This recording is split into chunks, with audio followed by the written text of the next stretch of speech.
इतना बड़ा standing date चुकाने के लिए तुम कंपटीशन में लव सॉन्ग गाने से पहले ही 91 छोटे ब्लैक सूट को शॉक कर देते हो, जिस पर तुम अपनी एक्स गर्लफ्रेंड्स को भी चेन टेम्पल में गिरा देते हो। तुम एक अननोन म्यूजिक क्रिएटर होते हो जो हर दिन ब्रेस्ड चिकन खाकर मर गया था और फिर अचानक से दोबारा उठता है, जिस पर तुम फील करते हो कि तुम किसी लिटिल फ्रेश मीट के रूम में पहुंच चुके हो। इसके बाद मेमोरी पढ़ने के बाद तुम्हें पता चलता है कि ओरिजिनल ओनर का नाम जियांग वू है। वह सिर्फ 18 साल की उम्र में टैलेंट शो से डेब्यू करता है और अपनी सुपर हाई लुक्स और जनवरी की पॉपुलैरिटी के भरोसे बहुत जल्दी टॉप पर पहुंच गया था, जिस पर क्वीन सू मू मारू के आगे पीछे रहने की वजह से और फिर यांग श्यू के पीछे पड़ने की वजह से उसकी 3 एक्स गर्लफ्रेंड्स बन गई थीं। इसके बाद बाकी औरतों के साथ उसका नाम जुड़ने की मेन वजह टैक्स का मामला होता है, जिस पर उसकी वर्ड ऑफ माउथ पूरी तरह कोलैप्स हो जाती है और बड़े ब्रांड्स और प्रोग्राम टीम्स उसके कॉन्ट्रैक्ट्स टाइट कर देते हैं। आखिर में ओरिजिनल ओनर पर पूरे 50 मिलियन का डेट आ गया था। यह देखकर ऐसा लगता है जैसे आसमान ही टूट गया हो। फिर तुम करंट सिचुएशन को सॉर्ट आउट करना शुरू करते हो। सबसे पहले तुम इकोनॉमिक कंपनी फेंकतियान एंटरटेनमेंट पर शक करते हो, क्योंकि तुम्हें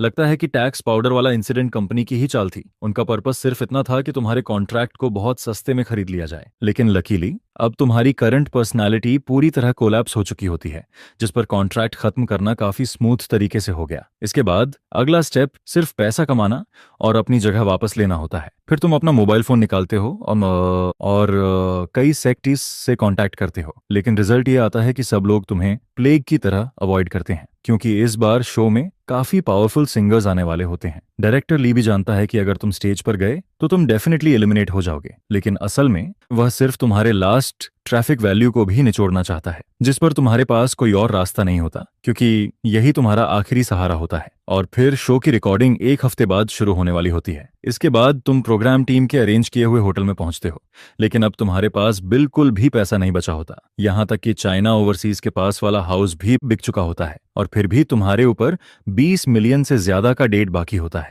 जिस पर तुम्हें मजबूरी में बहुत मेहनत करके पैसा कमाना पड़ता है। उसी समय होटल के दूसरी तरफ वाले बॉक्स में बाकी कंटेस्टेंट्स आपस में बात कर रहे होते हैं। उनमें से एक कहता है, मुझे समझ नहीं आता कि प्रोग्राम टीम क्या सोच रही है। उन्होंने जियांग यू को इस शो में आने कैसे दिया? अब उसकी हालत क्या हो चुकी है? जिस पर फर्स्ट लाइन सिंगर जो तियानमिन ग्वाइन का एक सिप लेता है और बिना रुके कहता है, जियांग यू की चिंता मत करो, उसकी स्ट्रेंथ के हिसाब से वह सिर्फ कैनन फॉडर है। दूसरे नॉकआउट राउंड तक पहुंचने से पहले ही उसे घर जाना पड़ेगा।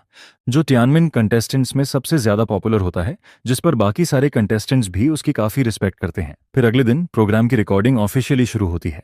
प्रोग्राम टीम सबसे पहले हर गेस्ट का एक डिटेल्ड मटेरियल शूट करती है ताकि उससे उनका इंट्रोडक्शन दिया जा सके। तुम्हारा इंटरव्यू लेने के लिए सामने अर्ली 30s की एक प्रोड्यूसर बैठी होती है, जिसका नाम शूया होता है। वह व्हाइट जीन्स पहनी होती है और उसका मैच्योर फिगर साफ दिखाई दे रहा होता है, जिस पर शू या तुम्हें घूरते हुए पूछती है, टीचर जियांग यू, क्या आपको लगता है कि आप आगे जा सकते हैं? जिसके जवाब में तुम शू या को देखते हो और अपने हैंडसम फेस पर हल्की सी स्माइल लेकर कहते हो, शू प्रोड्यूसर, आपको क्या लगता है? जिस पर जैसे ही उसकी नजरें तुमसे मिलती हैं, शूया को ऐसा फील होता है जैसे उसके पूरे बॉडी में इलेक्ट्रिक करंट गुजर गया हो। फिर वह खुद को संभालते हुए कहती है, बस क्वेश्चन का जवाब दीजिए, आपको मुझसे पूछने की जरूरत नहीं है और मुझे ऐसे लगातार मत देखिए। जिस पर तुम धीरे से कहते हो, सॉरी, मैं खुद को रोक नहीं सकता। यह सुनकर शूया के चेहरे पर हल्का सा निशान आ जाता है। वह मन ही मन सोचती है कि तुम सच में बहुत बड़े स्कमबैग हो। फिर वह दोबारा पूछती है, अगर आप आंसर देना चाहें तो क्या आपको लगता है कि आप एलिमिनेट हो जाएंगे? जिस पर तुम कहते हो, मुझे नहीं पता कि मैं एलिमिनेट होऊंगा या नहीं, अभी तो बस एक एक स्टेप लेकर आगे बढ़ना है।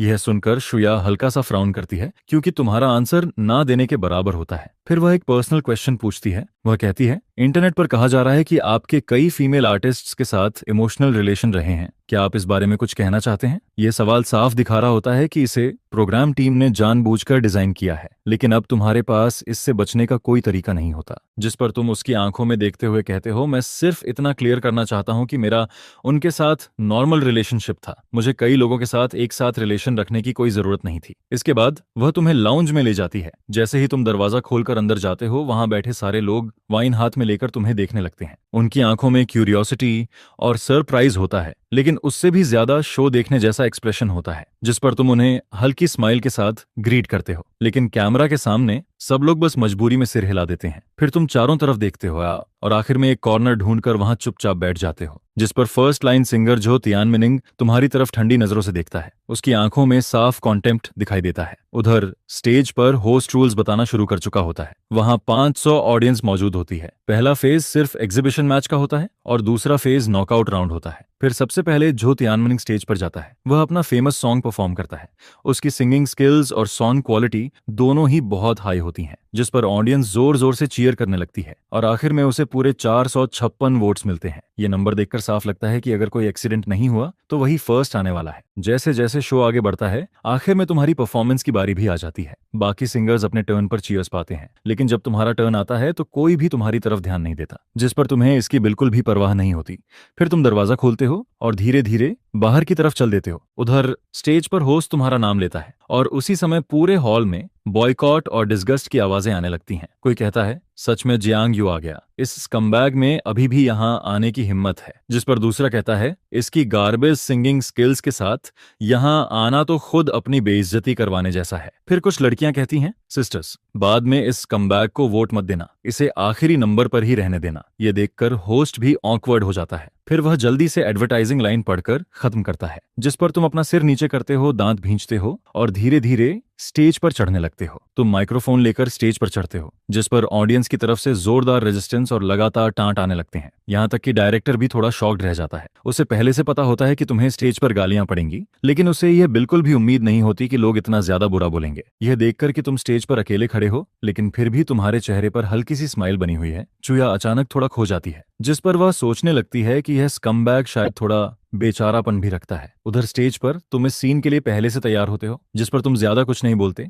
बल्कि चुपचाप अपना स्टेट एडजस्ट करते हो और ऑडियंस की तरफ हल्का सा झुककर बों करते हो। फिर उसी समय म्यूजिक धीरे धीरे बजना शुरू होता है, जिसके साथ ही बड़ी स्क्रीन पर सॉन्ग की इंफॉर्मेशन दिखाई देने लगती है। वहां लिखा होता है, song before song, singer Jiang Yu, lyrics and composer Jiang Yu. यह देखकर सभी लोग एकदम शॉक हो जाते हैं, क्योंकि सबको लगता है कि तुम अपना पुराना फेमस सॉन्ग गाओगे, लेकिन उन्हें बिल्कुल भी उम्मीद नहीं होती कि तुम सीधे एक ओरिजिनल सॉन्ग लेकर आओगे। जिस पर कुछ लोग कहते हैं, क्या जियांग यू में अभी भी इतना टैलेंट बचा है? मुझे तो लगता है कि यह कोई बेकार सा स्लाइवा सॉन्ग होगा जो उसने अपने ब्रेन डेड फैंस के लिए लिखा होगा। लेकिन फिर जैसे ही प्रील्यूड आगे बढ़ता है, कुछ लोग रुक जाते हैं, क्योंकि उन्हें अचानक फील होता है कि यह शुरुआत तो काफी अच्छी लग रही है। यहाँ तक कि शुया भी थोड़ा इंटरेस्टेड हो जाती है और फिर वह अपना सिर घुमाकर बगल में बैठे म्यूजिक डायरेक्टर वांग जुआओ की तरफ देखने लगती है। जिस पर वांग जुआ कहता है, ये एक लिरिकल सैड सॉन्ग है और ये उसके पुराने स्टाइल से पूरी तरह अलग है। उसने ये सॉन्ग खुद सबमिट किया था। सॉन्ग की क्वालिटी बुरी नहीं है, लेकिन मुझे शक है कि उसने ये खुद लिखा है या नहीं। जैसे जैसे प्रील्यूड आगे बढ़ता है, तुम धीरे धीरे अपने हाथ में माइक्रोफोन उठाते हो। फिर तुम बहुत सिंपल तरीके से कुछ लिरिक्स गाना शुरू करते हो, जिस पर पूरे हॉल में अचानक सन्नाटा छा जाता है। ऑडियंस के चेहरे शौक से भर जाते हैं, क्योंकि इस बार यह स्कमबैग सच में काफी अच्छा गा रहा होता है। उधर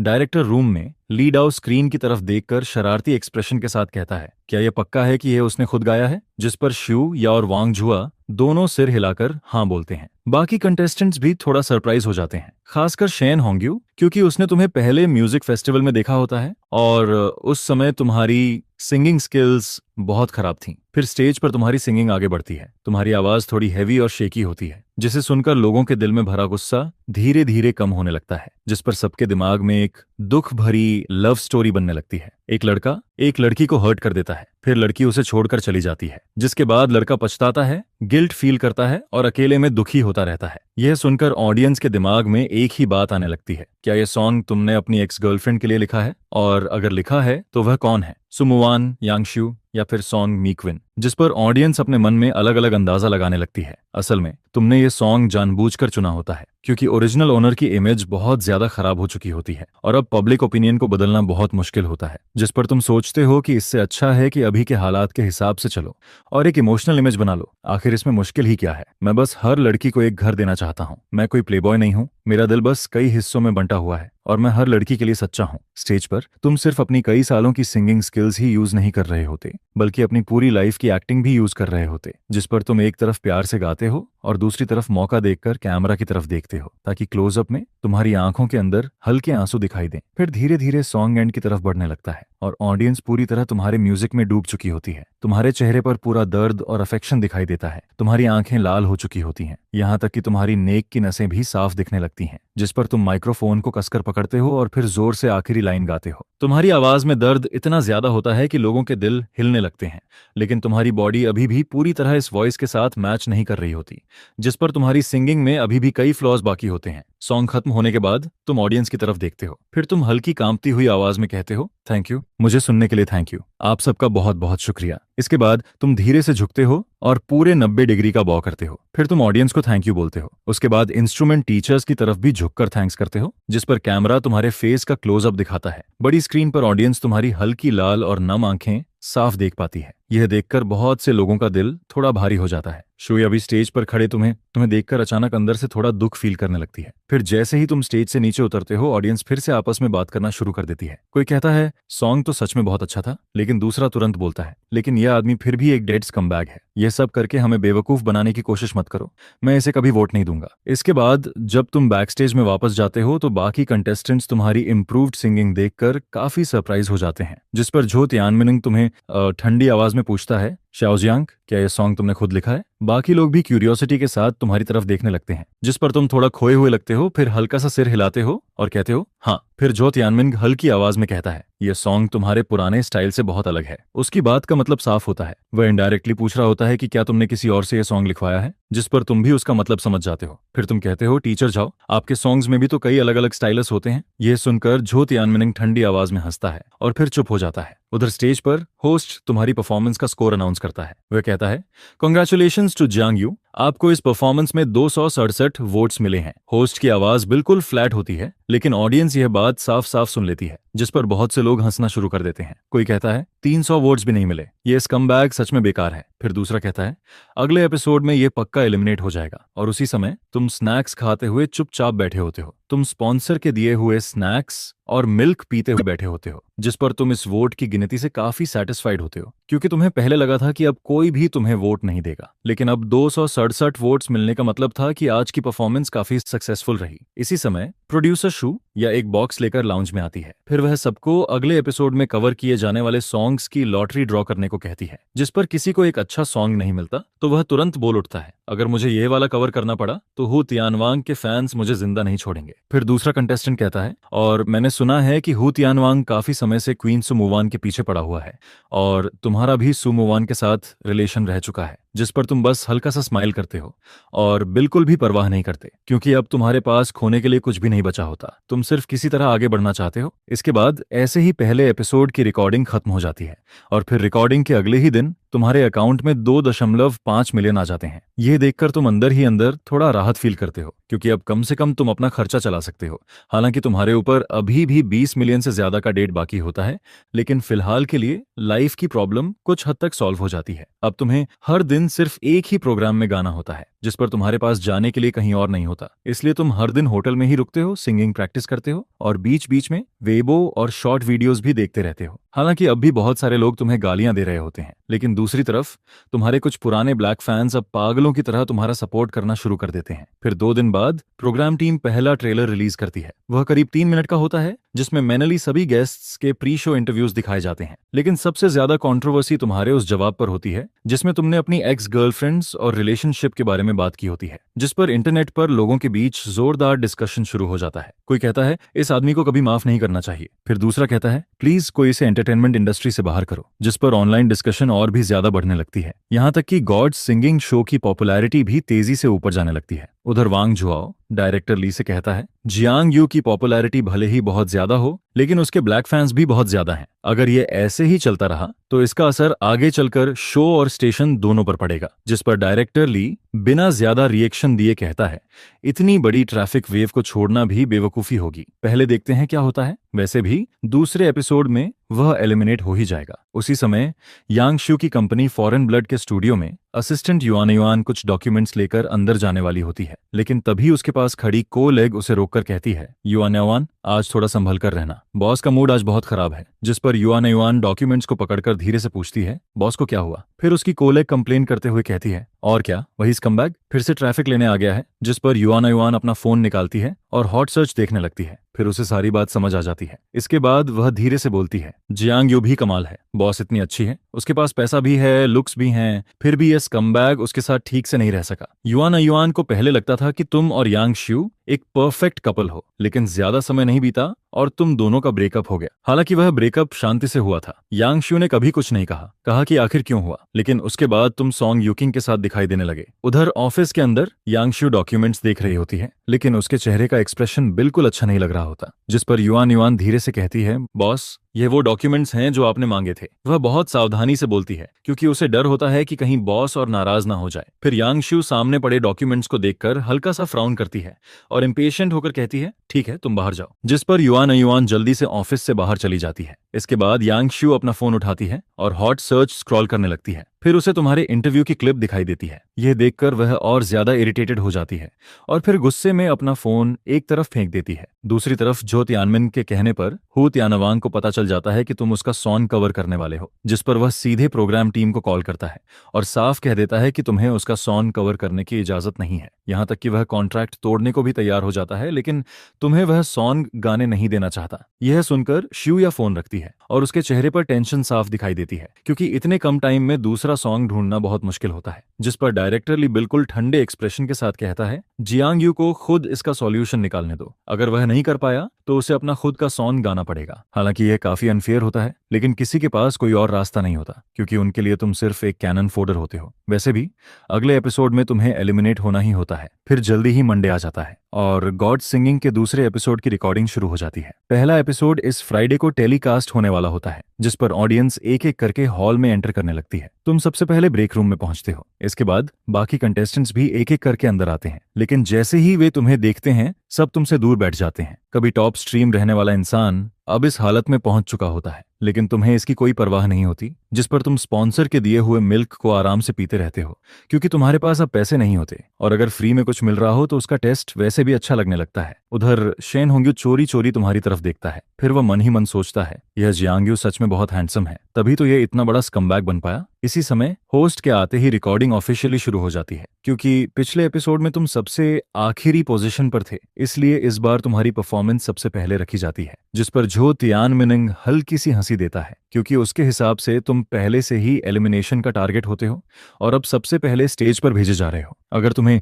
एलिमिनेट नहीं किया जाएगा तो फिर किसे किया जाएगा। फिर स्टेज पर होस्ट तुम्हारा सॉन्ग बदलने की वजह बताता है, जिस पर ऑडियंस की तरफ से लंबी हूटिंग और आवाजें आने लगती हैं और तुम धीरे धीरे स्टेज पर चढ़ने लगते हो। लेकिन जैसे ही तुम सामने आते हो, ऑडियंस की गालियां पहले से भी ज्यादा तेज हो जाती हैं। कोई जोर से चिल्लाता है, जियांग यू जाकर मर जा। फिर दूसरा कहता है, डेड स्कमबैग जल्दी एलिमिनेट हो जा। और फिर कोई और कहता है, मैं तो सिर्फ तुम्हें एलिमिनेट होते देखने आया हूं। जिस पर प्रोग्राम टीम के सारे लोग ये सब सुनते हैं और तुम भी अंदर से पूरी तरह दबाव में आ जाते हो। स्टेज पर तुम्हें पिग हेड की तरह गालियां दी जा रही होती हैं, लेकिन फिर भी तुम बिल्कुल इंडिफरेंट रहते हो। जिस पर तुम बस चुपचाप ऑडियंस की तरफ झुककर बों करते हो और फिर पीछे खड़े म्यूजिक टीचर्स को भी बों करते हो। तुम्हारी फिगर अकेली और उदास लग रही होती है। तभी म्यूजिक बजना शुरू होता है और बड़ी स्क्रीन पर इस बार तुम्हारे सॉन्ग की इन्फॉर्मेशन दिखाई देती है। सॉन्ग का नाम होता है लाइंग। सिंगर, लिरिक सेट और कंपोजर सब में तुम्हारा ही नाम लिखा होता है। यह देखकर सभी लोग फिर से थोड़ा कंफ्यूज्ड हो जाते हैं। कुछ ऑडियंस तुरंत इंटरनेट पर यह सॉन्ग सर्च करने लगती है, लेकिन उन्हें कुछ भी नहीं मिलता। जिस पर कोई कहता है, इस आदमी के पास फिर से एक ओरिजिनल सॉन्ग है।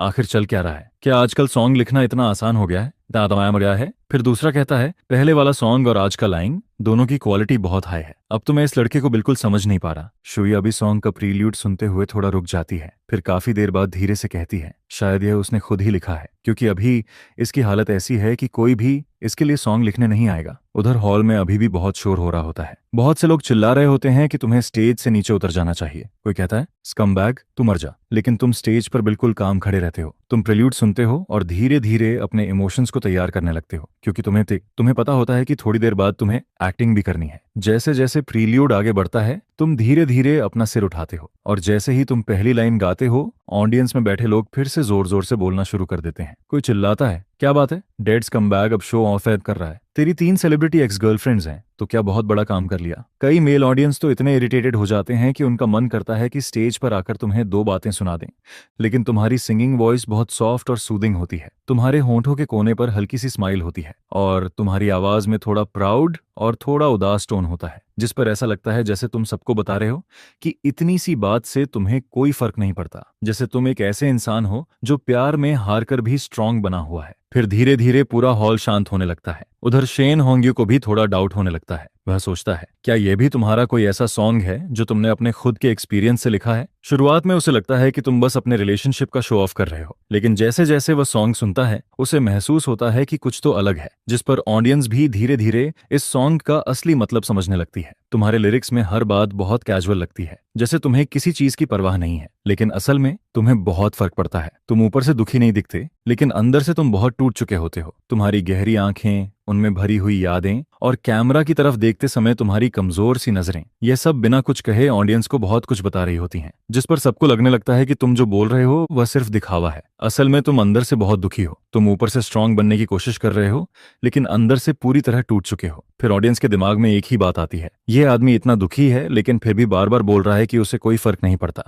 जिस पर बहुत से लोगों को लगने लगता है कि इस बार यह स्कमबैग सच में बहुत दुखी है। सूर्या भी स्टेज पर तुम्हें देखते हुए थोड़ा खो जाती है। उसकी आंखें हल्का सा चमकने लगती हैं। फिर वह सोचती है कि यह स्कमबैग शायद सच में बहुत इमोशनल है। वह याद करती है कि सुमुवान और बाकी लोग तुम्हारे खिलाफ बोल चुके हैं, लेकिन तुमने शुरू से लेकर अब तक कभी उनके बारे में एक भी बुरा शब्द नहीं कहा, जिस पर उसे लगने लगता है कि तुम हर रिलेशनशिप को सच में सीरियसली लेते थे, वरना तुम ऐसा अच्छा सॉन्ग कभी नहीं लिख पाते। और शायद तुम्हारे दिल में अभी भी कुछ ऐसा है जिसे तुम भूल नहीं पाए हो। फिर तुम्हारा सॉन्ग आगे बढ़ता है। तुम्हारी आवाज शांत होती है, लेकिन उसमें दर्द बहुत ज्यादा होता है। ऑडियंस पूरी तरह तुम्हारी सिंगिंग और उस कहानी में डूब चुकी होती है, जिस पर कई लोगों की आंखें हल्की हल्की गीली होने लगती हैं। फिर सॉन्ग खत्म हो जाता है और तुम ज्यादा कुछ नहीं बोलते, तुम बस सामने लगे कैमरा को देखते हो। इसके बाद तुम फिर से ऑडियंस और इंस्ट्रूमेंट टीचर्स की तरफ गहरा बौं करते हो। फिर तुम हल्की कांपती हुई आवाज में कहते हो, थैंक यू अगेन। आप लोगों ने अभी भी मेरा सॉन्ग पूरा सुना, इसके लिए थैंक यू। तुम्हारी आवाज सुनकर और तुम्हें स्ट्रांग बनने की कोशिश करते हुए देखकर तुम बहुत अकेले और दुखी लग रहे होते हो, जिस पर अचानक ऑडियंस में से कोई लड़की जोर से चिल्लाती है, मत रो, प्लीज मत रो। यह सुनकर बाकी ऑडियंस भी थोड़ा शॉक हो जाती है। और फिर अचानक सबको समझ आने लगता है कि तुम्हारे इस सॉन्ग का नाम लाइन क्यों है, क्योंकि शुरू से आखिर तक हर लाइन एक झूठ होती है। ऊपर से तुम कहते हो कि तुम्हें कोई फर्क नहीं पड़ता, लेकिन हर लाइन के पीछे साफ दिख रहा होता है कि तुम इस रिलेशनशिप की बहुत परवाह करते हो, जिस पर कई इमोशनल ऑडियंस छुपकर रोने लगती है। जो लड़की अभी तुम्हें मत रो बोल रही थी, उसकी आंखें भी अब लाल हो चुकी होती हैं। फिर वह अपने हाथ में वोटिंग मशीन को देखती है और सोचती है, वैसे भी यह एलिमिनेट होने वाला है, मेरा एक वोट कुछ नहीं बदलेगा, इसे मैं इसके लिए नहीं इस सॉन्ग के लिए वोट दे रही हूँ, जिस पर वह बटन दबाकर तुम्हें वोट कर देती है। उधर प्रोग्राम टीम की तरफ म्यूजिक डायरेक्टर वांग जुआ थोड़ा इंप्रेस्ड होकर कहता है, तुम सुन सकते हो, इसकी सिंगिंग पिछली बार से बहुत बेहतर हो गई है। लगता है इसने प्राइवेट में काफी मेहनत की है। जिस पर ली दाओ और बाकी लोग भी सिर हिलाते हैं, क्योंकि पिछले एपिसोड में तुम्हारी सिंगिंग में इंप्रूवमेंट तो थी, लेकिन उसमें अभी भी काफी फ्लॉज थे। लेकिन आज तुम्हारी सिंगिंग लगभग परफेक्ट लग रही होती है। फिर भी सबके दिमाग में तुम्हारी वही अकेली आवाज घूम रही होती है। कभी टॉप स्ट्रीम रहने वाला इंसान अब इस हालत में पहुंच चुका होता है, जिस पर यह फर्क देखकर बहुत से लोगों के दिल में हल्का सा दुख होने लगता है। होस्ट अनाउंस करता है कि तुम्हारा वोटिंग चैनल अब बंद हो चुका है। फिर वह कहता है, चलिए कंग्रेचुलेट करते हैं जियांग यू को, इस राउंड में इन्हें कुल इतने वोट्स मिले हैं। लेकिन जैसे ही होस्ट इस नंबर को देखता है, वह अचानक रुक जाता है, जिस पर उसके दिल में भी शौक भर जाता है। फिर वह कहता है, जियांग यू 399 वोट्स। यह सुनकर ऑडियंस पूरी तरह शॉक्ड रह जाती है। कोई कहता है, इस कमबैक को इतने वोट्स कैसे मिल गए? फिर दूसरा बोलता है, ये तो 400 से सिर्फ एक वोट कम है। आखिर वोट किसने किया? तुम लोग तो कह रहे थे कि इस कमबैक को वोट नहीं देना। जिस पर कुछ देर के लिए पूरी ऑडियंस चुप हो जाती है, क्योंकि ये वोट्स काफी ज्यादा होते हैं। पिछले एपिसोड के हिसाब से देखा जाए तो इतने वोट्स टॉप 6 में आने के लिए काफी होते हैं। उधर ली दाओ और मेइतादर वांग जुआओ भी एक दूसरे की तरफ देखते हैं और दोनों थोड़ा डिप्रेस्ड हो जाते हैं, क्योंकि अब ऐसा लग रहा होता है कि तुम एलिमिनेट नहीं होने वाले। ब्रेक के दौरान जो कंटेस्टेंट्स पिछले एपिसोड में तुमसे नीचे थे, वह पैनिक होने लगते हैं। यहाँ तक कि कुछ लोग स्टेज पर परफॉर्म करते समय नर्वस होकर अपनी आवाज तक बिगाड़ देते हैं, जिस पर झो तियानमिन भी थोड़ा अजीब एक्सप्रेशन के साथ तुम्हारी तरफ देखता है। फिर वह हल्की सी स्माइल के साथ कहता है, शाओजियांग, तुम्हारा नया सॉन्ग काफी अच्छा था। मैंने सुना है कि यह सॉन्ग तुमने कल ही लिखा है। इतनी फास्ट क्रिएशन स्पीड तो शायद पूरी दुनिया में किसी के पास नहीं होगी। उसकी बात का मतलब साफ होता है। वह इनडायरेक्टली बोल रहा होता है कि तुमने ये सॉन्ग किसी और से लिखवाया है, लेकिन तुम उसका मतलब तुरंत समझ जाते हो। वैसे भी झो तियानमिन इस शो में आने के बाद से लगातार तुम्हारे खिलाफ बोल रहा होता है, क्योंकि उसे लगता है कि अब तुम कमजोर हो, इसलिए वह तुम्हें आसानी से बली कर सकता है। जिस पर तुम बिना गुस्सा दिखाए हल्की सी स्मार्क के साथ कहते हो, टीचर झाओ, जो चीज आप नहीं कर सकते, इसका मतलब यह नहीं है कि कोई और भी नहीं कर सकता। फिर तुम आगे कहते हो, वैसे भी आपने काफी समय से कोई नया सॉन्ग रिलीज नहीं किया, लगता है आप खुद से ज्यादा दूसरों की चिंता करते रहते हैं। यह सुनते ही झो तियानमिनंग को बिल्कुल भी उम्मीद नहीं होती कि तुम उसे ऐसे सामने से जवाब दोगे, जिस पर उसका चेहरा गुस्से से लाल हो जाता है, उसकी गर्दन तक लाल पड़ जाती है। फिर वह ठंडी आवाज में स्नोट करता है और चुप हो जाता है। बाकी कंटेस्टेंट्स भी यह देखकर शॉक हो जाते हैं, क्योंकि इस दुनिया में कोई जूनियर अपने सीनियर से इस तरह बात करने की हिम्मत नहीं करता। लेकिन शेन होंग्यू तुम्हारी तरफ एक बार और देखता है और फिर उसके चेहरे पर हल्की सी स्माइल आ जाती है, क्योंकि वह खुद भी झो तियानमिनंग को बिल्कुल पसंद नहीं करता। झो तियानमिनंग हमेशा खुद को सबसे ऊपर समझता है। फिर जैसे जैसे शो आगे बढ़ता है, कई कंटेस्टेंट्स तुम्हारे स्कोर से कम वोट्स पाते हैं। उनमें से कुछ को सिर्फ 377 वोट्स मिलते हैं, जिस पर अब यह पक्का हो जाता है कि इस बार तुम एलिमिनेट नहीं होने वाले। सबसे आखिर में झो तियानमिन की परफॉर्मेंस होती है और उसकी आंखों में पहले से ही कॉन्फिडेंस और प्राइड दिखाई दे रही होती है। इसके बाद सभी कंटेस्टेंट्स की परफॉर्मेंस खत्म हो जाती है। झो तियानमिन को 470 वोट्स मिलते हैं, शेन होंग्यू को 455 वोट्स मिलते हैं, वांग जियावेई को 429 वोट्स मिलते हैं, जिस पर हुआंग मिनग्लांग को 410 वोट्स मिलते हैं और वह इस राउंड में फोर्थ आता है। फिर तुम्हें 399 वोट्स मिलते हैं और तुम इस राउंड में 6th प्लेस पर आते हो। तुम इस रिजल्ट से काफी सेटिस्फाइड होते हो, क्योंकि पिछले एपिसोड में तुम सबसे आखिरी नंबर पर थे, लेकिन अब तुम सीधे 6th प्लेस तक पहुंच गए होते हो। ये प्रोग्रेस काफी बड़ी होती है, क्योंकि इस बार भी बहुत सारे लोग तुम्हारे खिलाफ थे, इसलिए एक ही बार में टॉप पर वापस पहुंचना बिल्कुल पॉसिबल नहीं होता। फिर कंपटीशन का दूसरा फेज खत्म हो जाता है। हालांकि जो कंटेस्टेंट्स एलिमिनेट होते हैं वह अंदर से थोड़े अनहैप्पी होते हैं, लेकिन फिर भी उन्हें मजबूरी में स्टेज छोड़ना पड़ता है। इसी समय प्रोग्राम टीम का स्टाफ अंदर आता है और तीसरे फेज के रूल्स अनाउंस करना शुरू करता है। वह कहता है अगले राउंड में थीम कंपटीशन होगा और सभी को दिए गए थीम के हिसाब से सॉन्ग कंपोज करना होगा। फिर वह आगे कहता है प्रोग्राम टीम ने हर कंटेस्टेंट के लिए एक क्रिएटिव टीचर भी बुलाया है, अगर जरूरत हो तो आप उनसे हेल्प ले सकते हैं। इसके बाद वह अगले एपिसोड का थीम बताता है। थीम होता है मिसड हिम। यह सुनते ही तुम्हारे चेहरे पर हल्की स्माइल आ जाती है, क्योंकि इस थीम को सुनकर तुम्हारे दिमाग में पहले से ही कई सॉन्ग्स आने लगते हैं। रिकॉर्डिंग खत्म होने के बाद तुम वापस होटल लौटते हो। फिर तुम अपना बैंक कार्ड देखते हो। प्रोग्राम टीम की तरफ से मिले 2.5 मिलियन के साथ अब तुम्हारे अकाउंट में पूरे 5 मिलियन हो चुके होते हैं। यह देखकर तुम मन ही मन खुश हो जाते हो, क्योंकि अगर तुम कुछ और एपिसोड सर्वाइव कर गए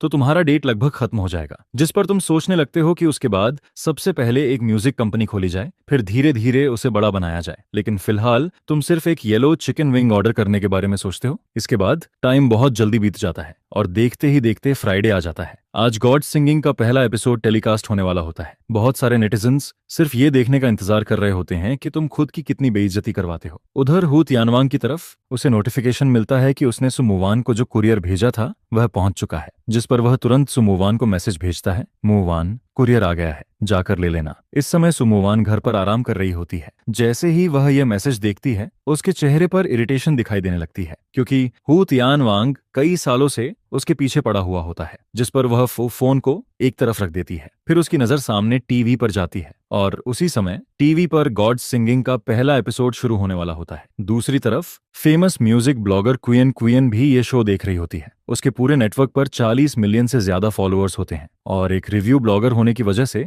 वह तुम्हारे जैसे ट्रैफिक सिंगर को बिल्कुल पसंद नहीं करती, जिस पर वह सोचती है ये स्कम्बैग इस शो में सिर्फ आखिरी बार पैसा कमाने आया है। फिर जैसे ही तुम स्क्रीन पर दिखाई देते हो, ऑडियंस तुम्हें गालियां देना और बॉयकॉट करना शुरू कर देती है। यहाँ तक कि प्रोग्राम टीम ऑडियंस के क्लोजअप भी दिखाती है, जिसमें लोगों के चेहरे, उनकी चिल्लाहट और हंसी सब कुछ साफ दिखाई दे रहा होता है। जिस पर यह सब देखकर क्वियन भी एक लंबी सांस लेती है, क्योंकि उसे याद आता है कि कभी तुम कितने पॉपुलर थे और अब तुम्हारी हालत कितनी खराब हो चुकी है। फिर धीरे धीरे म्यूजिक बजना शुरू होता है और जैसे ही वह सॉन्ग की इन्फॉर्मेशन देखती है, वह थोड़ा रुक जाती है, क्योंकि इस बार भी यह एक ओरिजिनल सॉन्ग होता है, जिस पर वह मन ही मन सोचती है इस आदमी में अभी भी ओरिजिनल लिखने की एबिलिटी है। लेकिन जैसे ही वह प्रील्यूड सुनती है, उसकी प्रोफेशनल इंस्टिंक्ट तुरंत जाग जाती है, क्योंकि यह प्रील्यूड बहुत ज्यादा इंप्रेसिव होता है। उधर सुमोवान भी टीवी की तरफ देखते हुए हल्का सा रुक जाती है। उसकी आंखों में क्यूरियोसिटी और डाउट दोनों दिखाई देने लगते हैं, क्योंकि तुम दोनों इतने समय तक साथ रह चुके होते हो। तुम दोनों पूरे 2 साल तक साथ रहे थे,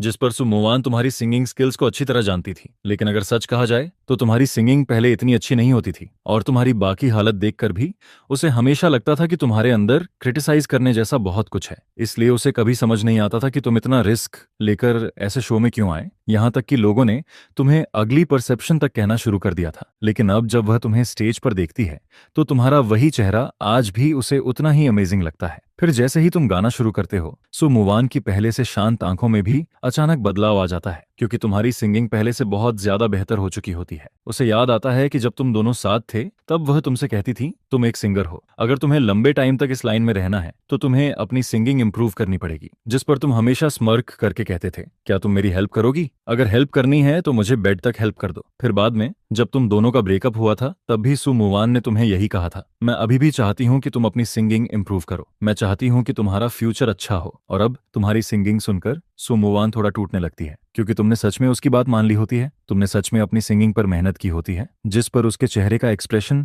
थोड़ा बदल जाता है। वह तुम्हारी इमोशनल और थोड़ी क्रेजी सिंगिंग सुनती है, तुम्हारी लाल आंखों को देखती है, ऐसा लगता है जैसे तुम अपने इमोशंस को दबाने की कोशिश कर रहे हो। फिर तुम्हारी आवाज गूंजती है, तुम मेरे इंतजार में नहीं रहे। मैं बॉक्स फिर से खोलता हूँ और खालीपन को देखता हूँ। मैं तुम्हारी उम्मीदों में खो गया था, लेकिन फिर मैं मुड़कर चला गया। तुम्हारी साफ और हल्की भारी आवाज इतनी दुखी और इमोशनल लग रही होती है कि सु मुवान बस स्क्रीन को देखती रह जाती है। इस समय तुम्हारी लाल आंखें सीधे कैमरा की तरफ देख रही होती हैं और सु मुवान भी तुम्हें बिना पलक झपकाए देख रही होती है, जिस पर ऐसा लगता है जैसे तुम दोनों स्क्रीन के आर पार एक दूसरे को देख रहे हो। उसका पहले से शांत दिल अब तेजी से धड़कने लगता है। फिर वह मन ही मन सोचती है, क्या यह सॉन्ग मेरे लिए लिखा गया है? जिस पर उसे तुम्हारे साथ बिताया हर पल याद आने लगता है। उसे याद आता है जब वह तुमसे कहती थी, जियांग यू मेहनत करो, मुझे यकीन है कि तुम एक दिन बहुत बड़े स्टार बनोगे। फिर उसे याद आता है, जियांग यू मैं तुम्हें सिंगिंग इंप्रूव करना सिखाऊंगी। और फिर जियांग यू देखो, मुझे गोल्ड अवार्ड मिल गया, यह म्यूजिक का सबसे बड़ा ऑनर है। जिस पर तुम हंसकर कहते थे,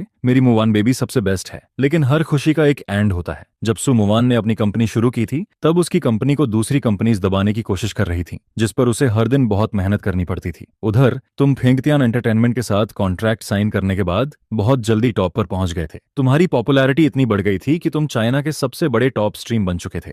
इसके बाद तुम दोनों के बीच मिलना कम होता गया और फिर एक दिन तुमने खुद ब्रेकअप की बात कर दी, जिस पर सु मुवान के लिए यह सब समझना बहुत मुश्किल हो गया, क्योंकि वह हमेशा इतनी मेहनत सिर्फ तुम दोनों के फ्यूचर के लिए कर रही थी। लेकिन ब्रेकअप के 1 महीने बाद ही उसने तुम्हें यांग शू के साथ देख लिया और उसी पल सु मुवान की आखिरी उम्मीद भी टूट गई। उसका दिल पूरी तरह टूट चुका होता है। इसके बाद वह आधा महीना तक घर में अकेली रहती है। फिर उसे पता चलता है कि यांग शू और तुम्हारा रिलेशनशिप भी खत्म हो गया है, जिस पर वह और ज्यादा मेहनत करना शुरू कर देती है। वह कंपनी के प्रेशर का सामना करती है और स्टेप बाय स्टेप अपनी कंपनी को बड़ा बनाती है। लेकिन अब तुम्हारा ये सॉन्ग सुनने के बाद उसका दिल फिर से हिलने लगता है, जिस पर वह फिर से सोचने लगती है, क्या यह सॉन्ग सच में मेरे लिए लिखा गया है? क्या उसे सच में अपनी गलती का एहसास हो गया है? उधर जो ऑडियंस और नेटिजन्स ये शो देख रहे होते हैं, उन्हें भी समझ नहीं आ रहा होता कि तुम्हारे साथ आखिर हो क्या रहा है। कोई कहता है, क्या मेरे कान खराब हो गए हैं? मुझे सच में लग रहा है कि इस बार ये स्कमबैग बहुत अच्छा गा रहा है। फिर दूसरा कहता है, ये सॉन्ग थोड़ा दुखी लग रहा है। आखिर ये किसके लिए लिखा गया है? सु मुवान, यांग शू या फिर सॉन्ग युकिंग?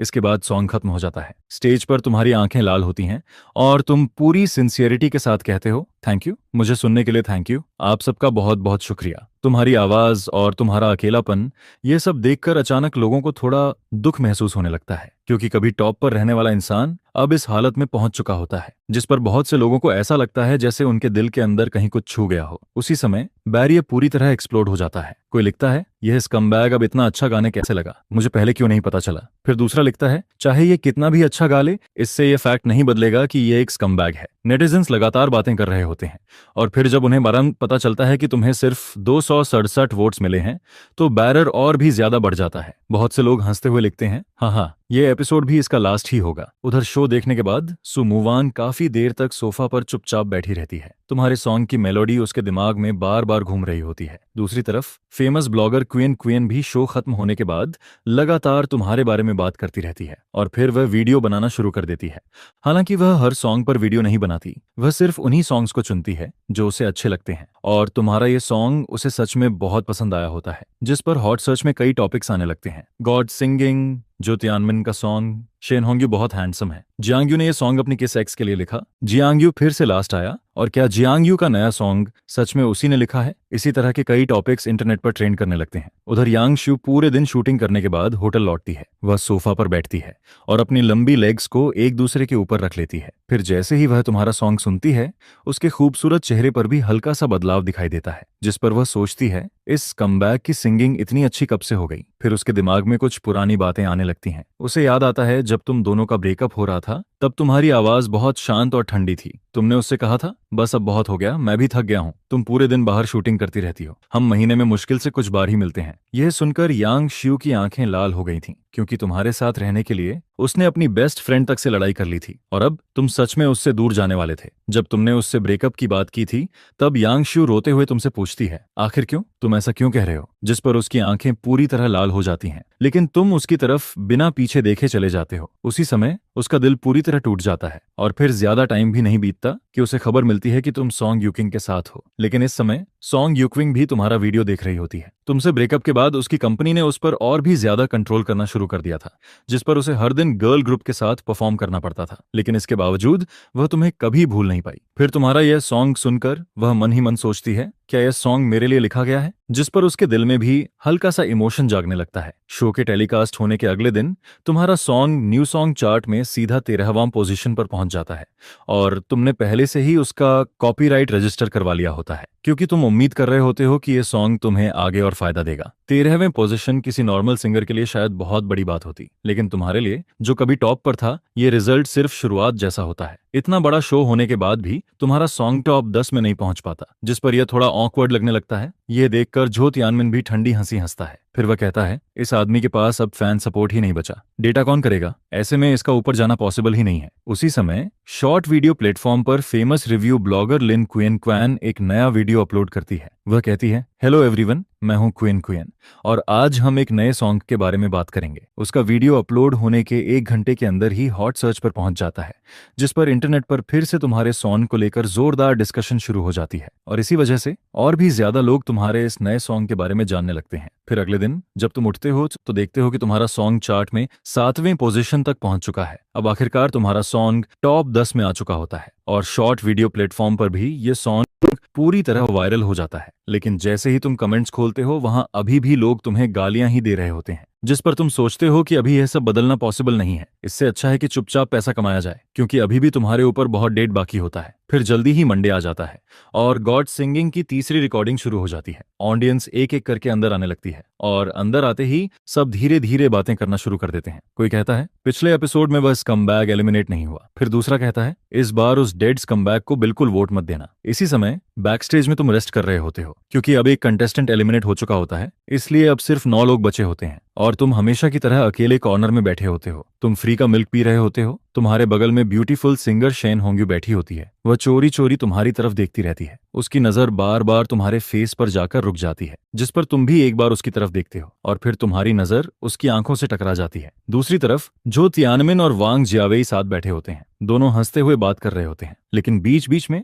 दोनों तुम्हारी तरफ भी देख लेते हैं। उनकी आंखों में साफ दिख रहा होता है कि वह तुम्हारा मजाक उड़ते देखना चाहते हैं। फिर होस्ट के आते ही तीसरे एपिसोड की रिकॉर्डिंग ऑफिशियली शुरू हो जाती है। क्योंकि इस बार थीम कंपटीशन होता है, इसलिए सभी कंटेस्टेंट्स थोड़े नर्वस होते हैं। इस बार तुम्हारी परफॉर्मेंस चौथे नंबर पर होती है। फिर जैसे ही तुम्हारा टर्न आता है तुम उठने लगते हो, लेकिन अचानक तुम्हें महसूस होता है कि किसी ने तुम्हारे कपड़े का कोना पकड़ लिया है, जिस पर तुम पीछे मुड़कर देखते हो और पाते हो कि शेन होंग्यू ने तुम्हारी शर्ट पकड़ रखी है। उसका चेहरा हल्का लाल हो चुका होता है। फिर वह धीरे से कहती है, सॉरी। इसके बाद वह जल्दी से तुम्हारा कपड़ा छोड़ देती है और तुम्हारी तरफ देखकर हल्की सी स्माइल करती है, जिस पर तुम भी हल्का सा सिर हिलाते हो और कहते हो, कोई बात नहीं। यह देखकर शेन होंग्यू के चेहरे पर एक अलग सी स्माइल आ जाती है। लेकिन दूसरी तरफ जो तियानमिन और वांग जियावेई बड़ी स्क्रीन की तरफ देखते रहते हैं, क्योंकि वह दोनों तुम्हें फिर से बेइज्जत होते हुए देखना चाहते हैं। फिर तुम स्टेज पर जाते हो और माइक्रोफोन पकड़ लेते हो, लेकिन इस बार ऑडियंस पहले जितनी एग्रेसिव नहीं होती। ऐसा लगता है जैसे अब सब सिर्फ चुपचाप तुम्हें देखना चाहते हैं, जिस पर तुम खुद को पहले की तरह लोनली और शांत दिखाने की कोशिश करते हो और हमेशा की तरह 90 डिग्री झुककर बो करते हो। यह देखकर ऑडियंस को लगने लगता है कि तुम सच में बदल गए हो। अब तुम पहले से काफी लोकी हो चुके हो। फिर धीरे धीरे म्यूजिक बजना शुरू होता है और बड़ी स्क्रीन पर सॉन्ग की इन्फॉर्मेशन दिखाई देती है। Song a little bit, singer Zhang Yu, lyrics and composer Zhang Yu. यह देखकर ऑडियंस फिर से शॉक्ड रह जाती है। कोई कहता है, क्या यह आदमी हर हफ्ते एक ओरिजिनल सॉन्ग लिखने वाला है? फिर दूसरा कहता है, इस सॉन्ग का प्रील्यूड भी काफी अच्छा लग रहा है। पहले चुप रहो और सुनो। उधर शेन होंग्यू की आंखों में भी हल्की चमक आ जाती है, क्योंकि इस बार थीम क्रिएशन कंपटीशन होता है और बाकी कंटेस्टेंट्स ने क्रिएटिव टीचर्स की हेल्प ली होती है, लेकिन तुम ये सब अकेले कर रहे होते हो। 3 एपिसोड्स में लगातार 3 नए सॉन्ग्स, ये बात किसी को भी इम्पॉसिबल लगती है, जिस पर ऐसा लगता है जैसे तुम अपने एक्शन से सारी रूमर्स को गलत साबित कर रहे हो। दूसरी तरफ जो तियानमिन का चेहरा थोड़ा अजीब हो जाता है, क्योंकि उसे अपनी पिछली बातें याद आने लगती हैं। अब उसे लगने लगता है जैसे स्टेज पर खड़ा तुम चुपचाप उसे गलत साबित कर रहे हो। फिर म्यूजिक धीरे धीरे तेज होने लगता है। प्रेल्यूड खत्म होते ही तुम धीरे से माइक्रोफोन उठाते हो और फिर तुम स्टेज पर गाना शुरू करते हो। तुम्हारी आवाज हल्की कांप रही होती है, तुम्हारी सिंगिंग थोड़ी भारी और दर्द भरी लग रही होती है, तुम्हारी आंखों में बहुत अफेक्शन और रिग्रेट दिखाई दे रहा होता है, जिस पर ऐसा लगता है जैसे तुम अपने पुराने रिलेशनशिप को याद कर रहे हो और उन सब चीजों के लिए पछता रहे हो जो तुमने खो दी। ऑडियंस तुम्हारी सिंगिंग सुनती है और धीरे धीरे हॉल में मौजूद सारी आवाजें अपने आप बंद हो जाती हैं। फिर कैमरा धीरे धीरे तुम्हारे फेस के पास आता है। तुम्हारे चेहरे का दुख, तुम्हारी आंखों की गिल्ट, ये सब ऑडियंस साफ साफ देख रही होती है, जिस पर सभी को फिर से तुम्हारी एक्स गर्लफ्रेंड्स याद आने लगती हैं। सब सोचने लगते हैं ये सॉन्ग आखिर किसके लिए है? क्या सच में तुम हर रिलेशनशिप को दिल से लेते थे और शायद ब्रेकअप की कोई और वजह थी? लेकिन तुम स्टेज पर खड़े होकर उसी तरह फीलिंग के साथ गाते रहते हो, क्योंकि अ लिटिल बिट तुम्हारा भी एक पसंदीदा सॉन्ग होता है। और अब सॉन्ग का कोरस धीरे धीरे शुरू होने वाला होता है। लाइफ एंड डेथ वाली सिंगिंग, जैसे तुमने कोई ऐसा दर्द फील किया हो जिसे कभी भुलाया नहीं जा सकता। तुम्हारी आंखों में देखकर ऐसा लगता है जैसे तुम अपना रिग्रेट देख पा रहे हो, जिस पर शोबिया तुम्हें देखती है और सोचती है कि इस बार का थीम मिस होना था। वह तुम्हारे सॉन्ग से सुन सकती है कि तुम्हारे अंदर उस सबको लेकर कितनी इमोशंस हैं। शायद तुम अपना खुद का सॉन्ग इसमें डाल सकते हो अपनी इमोशंस के साथ। Emotions with you, emotions with you, emotions with you, emotions with you, emotions with you, emotions with you, emotions with you, emotions with you, जिस पर ऐसा लगता है जैसे तुम्हारे रिग्रेट साफ दिखाई दे रहे हैं। शूया तुम्हारी तरफ देखती है और सोचती है कि इस बार का थीम मिस होना था। वह तुम्हारे सॉन्ग से सुन सकती है कि तुम्हारा उस समय के साथ बहुत गहरा कनेक्शन है। खासकर पहली लाइन, तुम बहुत बिजी रहते थे, अपनी गर्लफ्रेंड से लड़ते रहते थे और यही तुम्हारे और सु नुओवान के ब्रेकअप की वजह थी, जिस पर ऑडियंस भी तुम्हारे अंदर की फीलिंग्स सुन पाती है और तुम्हारी सिंगिंग इस समय भी लगातार चलती रहती है, जिससे सुनकर सब लोग सब कुछ भूलने लगते हैं। लेकिन पता नहीं क्यों सबके अंदर थोड़ा सैडनेस और थोड़ा दर्द फील होने लगता है। यह स्कमबैग शायद सच में फीलिंग्स को लेकर सीरियस था। फिर सॉन्ग धीरे धीरे आता है, मेरी लाइफ में आ जाता है, तुम्हें जोर से हक करता है, लेकिन तुमसे थोड़ी सी भी मोहब्बत नहीं कह पाता, जिस पर उस दिन तुम मेरा पूरा पास्ट अपने साथ ले जाती हो। रास्ते में तुम अब अपनी पुरानी यादों को उतारने नहीं जाती हो। एक इंसान की खुशी आखिर कैसे बदल जाती है। हम दोनों एक दूसरे के सामने खड़े रहते हैं और हमारी आंखों से आंसू गिरते रहते हैं। तुम अब मेरी लाइफ से कभी मत जाना। सॉन्ग खत्म होते ही वहां का माहौल अचानक बहुत शांत हो जाता है। ऐसा लगता है जैसे सब लोग अभी भी उस सॉन्ग में डूबे हुए हैं, जिस पर तुम नीचे झुकते हो और फिर से बो करते हो। तुम्हारी आंखें थोड़ी लाल होती हैं और तुम्हारी आवाज सच्चाई से कांपती रहती है। थैंक यू रियली, जिस पर तुम बार बार बॉ करते रहते हो और बार बार थैंक यू कहते रहते हो। लगातार 3 एपिसोड्स के बाद ऑडियंस तुम्हारे बारे में बात करना शुरू करती है। लगता है ये सच में बदल गया है, मैं इसे थोड़ा बेचारा क्यों फील कर रहा हूँ। ये सॉन्ग सच में बहुत अच्छा था, मैं तो पूरा इमोशनल हो गया। लेकिन इस स्कमबैग के झांसे में मत आओ। स्कमबैग लोग इसी तरह के फेक इमोशंस में सबसे आगे होते हैं, जिस पर कुछ लोगों की आंखें चमकती रहती हैं। तुम्हारी लोनली आवाज स्टेज से नीचे जाती है। क्या इसे रिग्रेट हो रहा है? ये हर गेम में इतना सीरियस क्यों रहता है? क्या ये फीलिंग्स की रियल साइड है? क्या सच में सबने इसे गलत समझा था? और फिर आखिर में होस्ट अनाउंस करता है कि तुम्हें 427 वोट्स मिले हैं, जिसे सुनते ही वहां का माहौल तुरंत शोर से भर जाता है। क्या इस स्कमबैग को इतने ज्यादा वोट्स मिले हैं? कमरे में बैठा हुआ स्कमबैग, इसे अब भी लोग वोट क्यों दे रहे हैं? मैं किसी का फैन नहीं हूं, लेकिन अगर अच्छा लगता है तो मैं वोट करता हूं और मैं भी तुम्हारे वोट्स देखकर शॉक्ड हूं। क्या यह आदमी अब काउंटर अटैक करने वाला है? पहले एपिसोड में लास्ट प्लेस 399 वोट्स, दूसरे एपिसोड में 427 वोट्स और तीसरे एपिसोड में भी 427 वोट्स, जिस पर म्यूजिक डायरेक्टर वोंगजुआ भी सांस भरते हुए कहता है, सिंसियरिटी ही सबसे बड़ी पावर है। वह म्यूजिक से ऑडियंस को जीतना चाहता है। क्या यही म्यूजिक का ओरिजिनल मतलब नहीं है? क्या यह अच्छी बात नहीं है? इसके बाद लाउंज में बैठे बाकी कंटेस्टेंट्स के पास मजाक करने का दिल नहीं बचता। उनके एक्सप्रेशंस नर्वस हो जाते हैं। अगर उन्होंने मेहनत नहीं की तो वे एलिमिनेट हो जाएंगे। इसके दिमाग में जरूर कुछ प्रॉब्लम है। ये आदमी इतनी जान लगाकर लड़ रहा है और फिर भी इतने लोग इसे वोट दे रहे हैं, जिसे देखकर वह अंदर से बहुत अनकंफर्टेबल फील करता है। सभी सिंगर्स की परफॉर्मेंस के बाद तीसरे एपिसोड की फाइनल रैंकिंग सामने आती है। जो तियानमिन अब भी फर्स्ट प्लेस पर रहता है और उसे 465 वोट्स मिलते हैं। शेन होंग्यू थोड़े से डिफरेंस से सेकंड प्लेस पर आती है और उसे 460 वोट्स मिलते हैं। थर्ड प्लेस पर हुआंग मिनग्लांग रहता है, जिसने इस बार बहुत अच्छा परफॉर्म किया और उसे 446 वोट्स मिलते हैं। फोर्थ प्लेस पर वांग जियावे रहता है, जिसे 437 वोट्स मिलते हैं और फिफ्थ प्लेस पर तुम रहते हो 427 वोट्स के साथ, जिस पर तुम इस रिजल्ट से काफी सेटिस्फाइड रहते हो। धीरे धीरे स्टेप बाय स्टेप तुम बेहतर होते जा रहे हो, लेकिन बाकी गेस्ट्स जब देखते हैं कि तुम फिर से बच गए हो तो उनके चेहरे थोड़े अजीब हो जाते हैं, और जो एलिमिनेट हो गए वे साफ तौर पर डिसअपॉइंटेड दिखाई देते हैं। जिस पर जो तियानमिंग देखता है कि शेन होंग्यू उससे सिर्फ 5 वोट्स पीछे है। उसकी आंखों में एक डर दिखाई देता है। पहले एपिसोड से वह हमेशा फर्स्ट प्लेस पर बना हुआ था और अब उसकी पॉपुलैरिटी धीरे धीरे वापस आने लगती है। कंपनी भी चाहती है कि वह फर्स्ट प्लेस पर बना रहे। शायद तुम इस शो की वजह से फेमस हो सकते हो। अगर तुम चैंपियन बन जाते हो तो यह तुम्हारे फ्यूचर करियर के लिए बहुत मदद करेगा। फिर थीम ऑटम रखा जाता है, कुछ ऑटम सीनरी और एक ऑटम लव स्टोरी भी लिखी जा सकती है। रिकॉर्डिंग खत्म होने के बाद तुम्हारे दिमाग में अचानक एक सॉन्ग आता है जिस पर बाकी कंटेस्टेंट्स जल्दी जल्दी दूसरे चैनल्स पर चले जाते हैं। सिर्फ तुम कहीं जाने की जल्दी में नहीं होते, क्योंकि तुम्हारे पास कोई दूसरा प्रोग्राम नहीं होता। होटल वापस आने के बाद तुम्हारे दिमाग में अचानक एक सीन फ्लैश होता है। शेन होंग्यू के सफेद न्यूज तुम्हारे दिमाग में आते हैं और तुम्हें गिल्टी फील होता है। आखिर हमारी शादी को बहुत लंबा समय हो चुका था, जिस पर तुम्हारा बॉडी अपने आप रिएक्ट करने लगता है। फिर तुम खुद को संभालते हो और अगले कुछ दिनों तक होटल में प्रैक्टिस करते रहते हो। तुम्हें इस लाइन के साथ और बेहतर तरीके से फिट होना था। और फिर जल्दी ही फ्राइडे आ जाता है। आज गॉड सिंगिंग का दूसरा एपिसोड है। शो अभी शुरू ही हुआ होता है और बहुत सारे व्यूअर्स पहले से अंदर आना शुरू कर देते हैं। आखिर फ्राइडे आ ही गया। शेन होंग्यू को मत देखो, इस बार नॉकआउट राउंड है और यह कमबैक जरूर बाहर हो जाना चाहिए। लेकिन सॉन्ग आने से पहले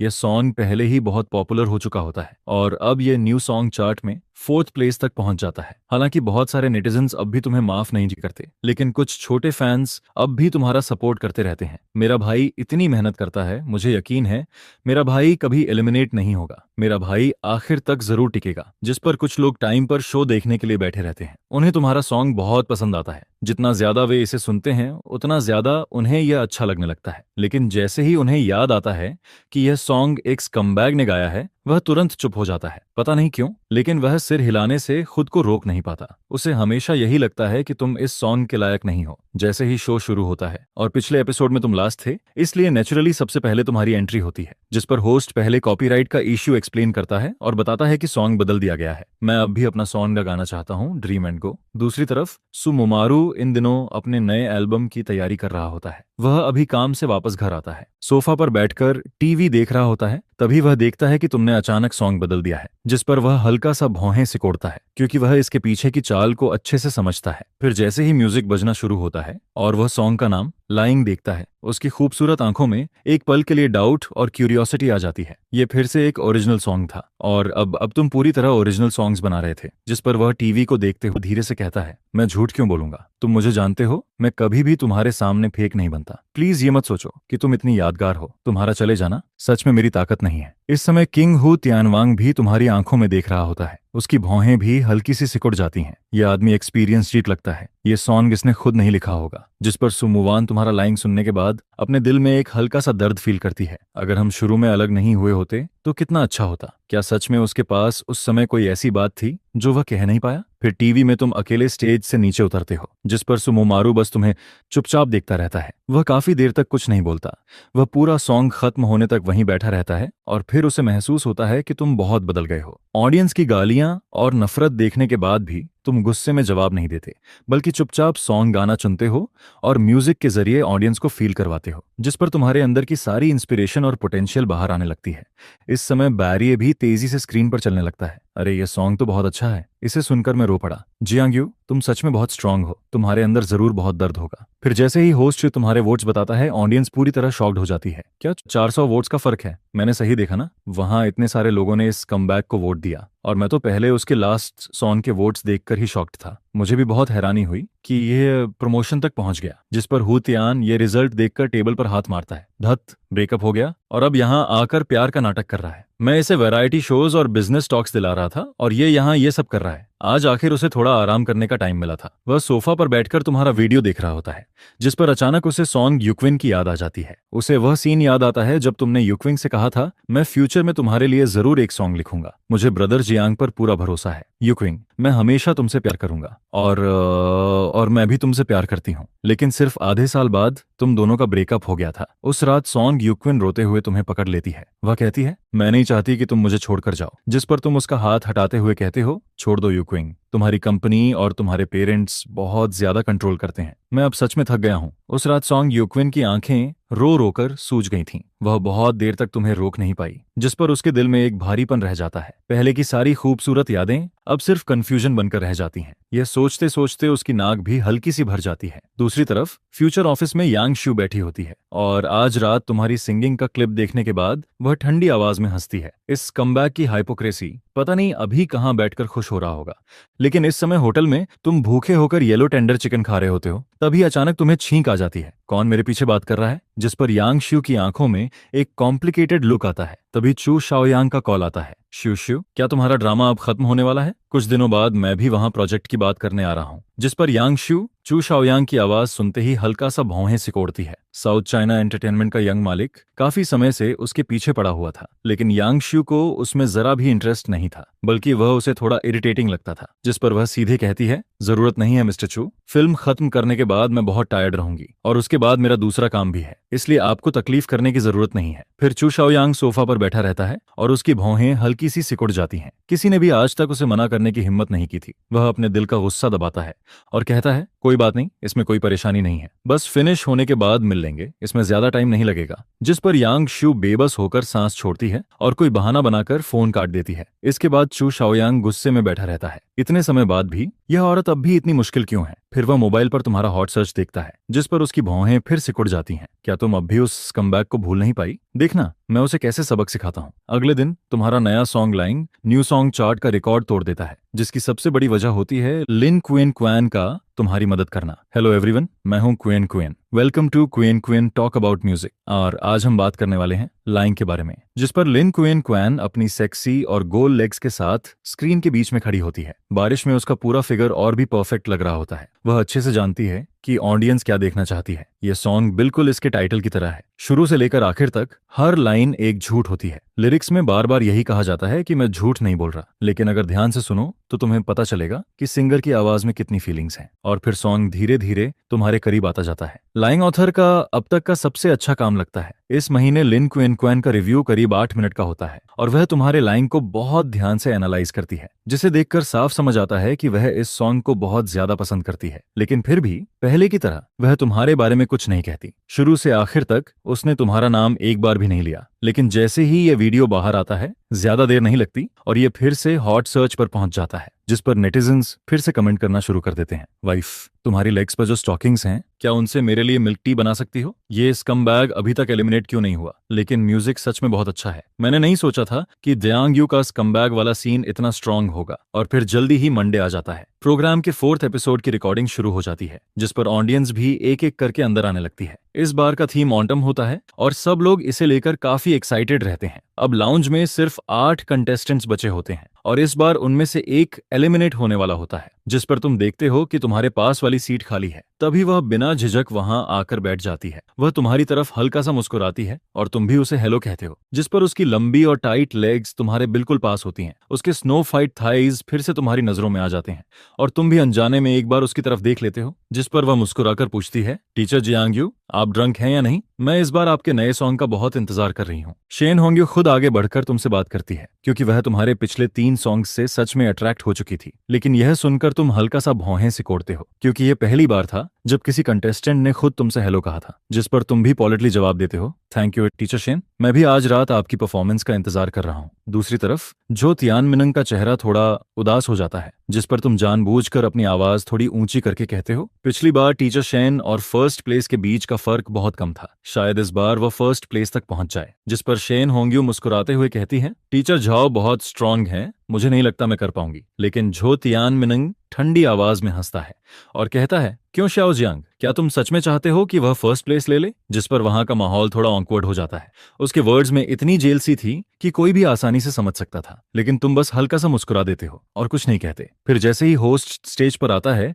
4th एपिसोड की रिकॉर्डिंग ऑफिशियली शुरू हो जाती है। सबसे पहले एक 3rd टियर सिंगर आता है, क्योंकि पिछले एपिसोड में वह सबसे लास्ट था, इसलिए आज वह बहुत नर्वस होता है, जिस पर उसकी परफॉर्मेंस भी उतनी अच्छी नहीं हो पाती और आखिर में उसे सिर्फ 396 वोट्स मिलते हैं। इसके बाद जो कंटेस्टेंट्स आते हैं उन सबको 400 से ज्यादा वोट्स मिलते हैं, जिस पर उसे पहले ही समझ आ जाता है कि शायद इस बार वह एलिमिनेट हो जाएगा। लेकिन जब वह तुम्हारी तरफ देखता है तो उसके दिल में थोड़ी उम्मीद आ जाती है। दूसरी तरफ जो तियानमिनिंग तुम्हें बाहर जाते हुए देखता है वह बस हल्का सा तुम्हारी तरफ देखता है और मन में सोचता है यह आदमी एलिमिनेट नहीं होगा। लेकिन मेरे और इसके बीच अभी भी काफी फर्क है। असली खतरा तो शेन होंग्यू है, क्योंकि उसके वोट्स लगातार मेरे करीब आते जा रहे हैं। और फिर होस्ट की इंट्रोडक्शन के साथ तुम स्टेज पर माइक्रोफोन लेकर खड़े हो जाते हो। इस बार पहले जैसा नहीं होता, कोई बॉयकॉट नहीं करता, कोई धीरे धीरे गालियां नहीं देता। ऑडियंस बस चुपचाप स्टेज की तरफ देखती रहती है और तुम्हारे अगले सॉन्ग का इंतजार करती है, जिस पर तुम स्टेज के बीच में खड़े होकर सामने का इतना शांत माहौल देखकर थोड़ा सरप्राइज हो जाते हो। ऐसा लगता है जैसे इन एपिसोड्स में तुम्हारी सारी मेहनत बेकार नहीं गई। प्रोग्राम टीम भी यह देखकर थोड़ा सरप्राइज्ड होती है। वह भी सोचती है कि उम्मीद है इस बार तुम इस मौके की वैल्यू समझोगे। लेकिन तुम स्टेज पर ज्यादा कुछ नहीं कहते। तुम हमेशा की तरह ऑडियंस और म्यूजिक टीचर्स की तरफ हल्का सा झुककर बाउ करते हो, जिस पर म्यूजिक धीरे धीरे बजना शुरू हो जाता है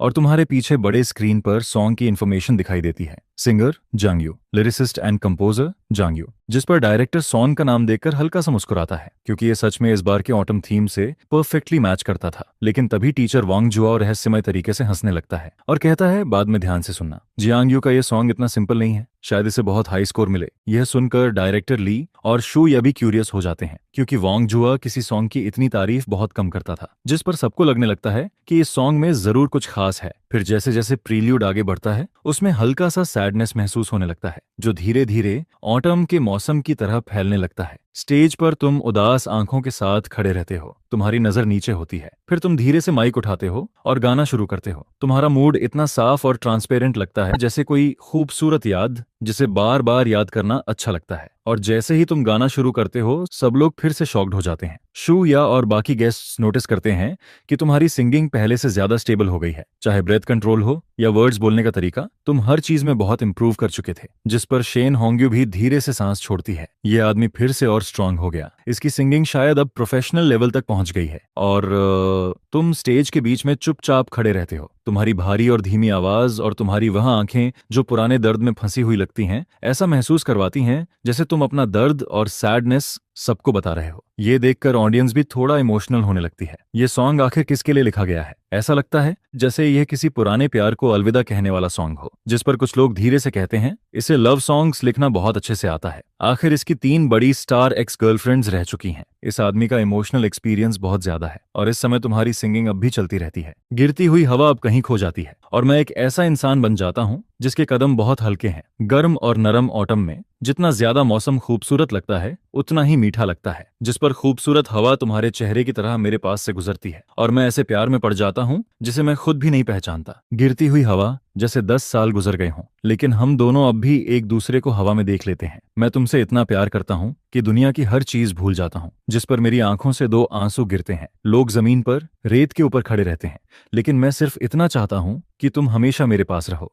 जिस पर सब लोग तुम्हारी सिंगिंग सुनते रहते हैं और कोई भी अपनी नजर तुमसे हटा नहीं पाता। वहां का सीन बहुत शांत होता है। सब लोग पूरी तरह उस सॉन्ग में डूब चुके होते हैं, जिस पर कई लोग अपनी आंखें बंद करके तुम्हारी कहानी सुनने लगते हैं। ऑटम, बिछड़ने का मौसम होता है। मैपल लीव्स रोमांटिक लगते हैं, लेकिन तुम आखिर किसे मिस कर रहे हो? सु मुवान को, यांग शू को, या फिर सॉन्ग यूकिंग को? जिस पर सॉन्ग अब दूसरे हिस्से में पहुंच जाता है और तुम्हारी सिंगिंग स्टेज पर लगातार चलती रहती है। सबसे गहरी और दूर की बारिश हवा के साथ बहती हुई दिखाई देती है और मेरे पास सिर्फ 1 घंटी बचती है। जैसे कोई अजीब सा प्यार जो बहुत गहरा हो, जिसकी आवाज अब ठंडी नहीं लगती। जैसे मैंने उस बंद घंटी को पहन लिया हो। मैंने पूरी लाइफ देख ली है और धीरे धीरे गिरती हुई हवा भी किसी लॉन्गिंग की तरह लगती है, जिस पर मैं पानी और रेत वाले इस ऑटम को गर्म करने के लिए कई दिनों तक रोशनी जलाता रहता हूँ। हवा तुम्हारे चेहरे के ऊपर से गुजरती है और मैं अपने प्यार को गिरते हुए पत्तों में बदल देता हूँ, लेकिन फिर भी मैं अपना दिल नहीं बदल पाता और पलक झपकते ही धीरे से गिरती हुई हवा फिर से लॉन्गिंग जैसी लगने लगती है। मैं आखिर क्यों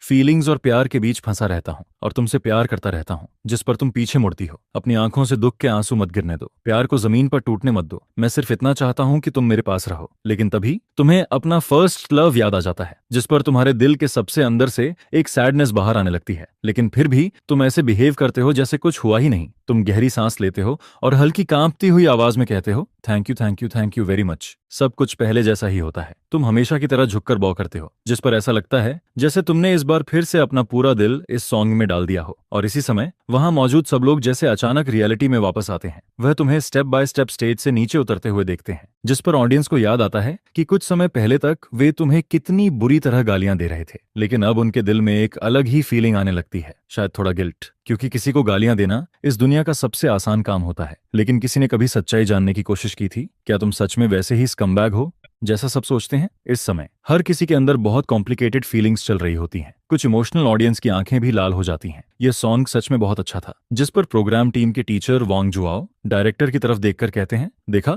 मैंने तुमसे झूठ नहीं कहा था, यह आदमी अब बहुत हाई लेवल पर क्रिएट कर रहा है। जिस पर ली दाओ भी चुपचाप सिर हिलाता है। मानना पड़ेगा, इसने प्यार बहुत किया है, तभी इसके लव सॉन्ग्स इतने स्ट्रांग हैं। फिर तुम वापस लाउंज में आ जाते हो। जो त्यानमिन बस हल्का सा तुम्हारी तरफ देखता है। बाकी कंटेस्टेंट्स भी ज्यादा रिएक्शन नहीं देते। सिर्फ शेन होंग्यू मुस्कुराकर तुमसे कहती है, टीचर जियांग युन, ये सॉन्ग बहुत अच्छा था, मैं तो आपकी फैन बनने वाली हूँ। जिस पर तुम भी मुस्कुराकर सिर हिला देते हो, लेकिन अंदर से तुम्हारा दिल जैसे आधा बीट धीरे चलने लगता है, क्योंकि इतने ज्यादा वोट्स की तुम्हें भी उम्मीद नहीं थी। होस्ट भी कुछ देर के लिए चुप रह जाता है। वह दोबारा रिजल्ट चेक करता है और फिर बोलता है, कंग्रेचुलेशंस टीचर जियांग युन, आपको 459 वोट्स मिले हैं। जैसे ही यह रिजल्ट सामने आता है, पूरा माहौल एकदम से फट पड़ता है। हर तरफ डिस्कशन शुरू हो जाती है। अरे इतने ज्यादा, क्या जियांग युन इस बार फर्स्ट प्लेस ले सकता है? ये कैसे हो गया? इस स्कमबैग को इतने लोग वोट कैसे दे सकते हैं? जिस पर लाउंज में बैठे बाकी कंटेस्टेंट्स के चेहरे भी बदल जाते हैं। थर्ड ईयर सिंगर तो पूरी तरह हिम्मत हार जाता है। शेन होंग्यू भी थोड़ा सरप्राइज हो जाती है। उसके लाल लिप्स हल्के से खुल जाते हैं और वह हैरानी से कहती है, कंग्रेचुलेशंस टीचर जियांग युन। जिस पर तुम मुस्कुराकर जवाब देते हो, बस थोड़ी सी लक थी, लेकिन तुम्हारे दिल में एक छोटा सा सीक्रेट छुपा होता है। ऐसा लगता है कि तुम्हारा प्लान सच में काम कर रहा है। सिचुएशन धीरे धीरे बेहतर होती जा रही है, जिस पर बाकी कंटेस्टेंट्स की आंखों में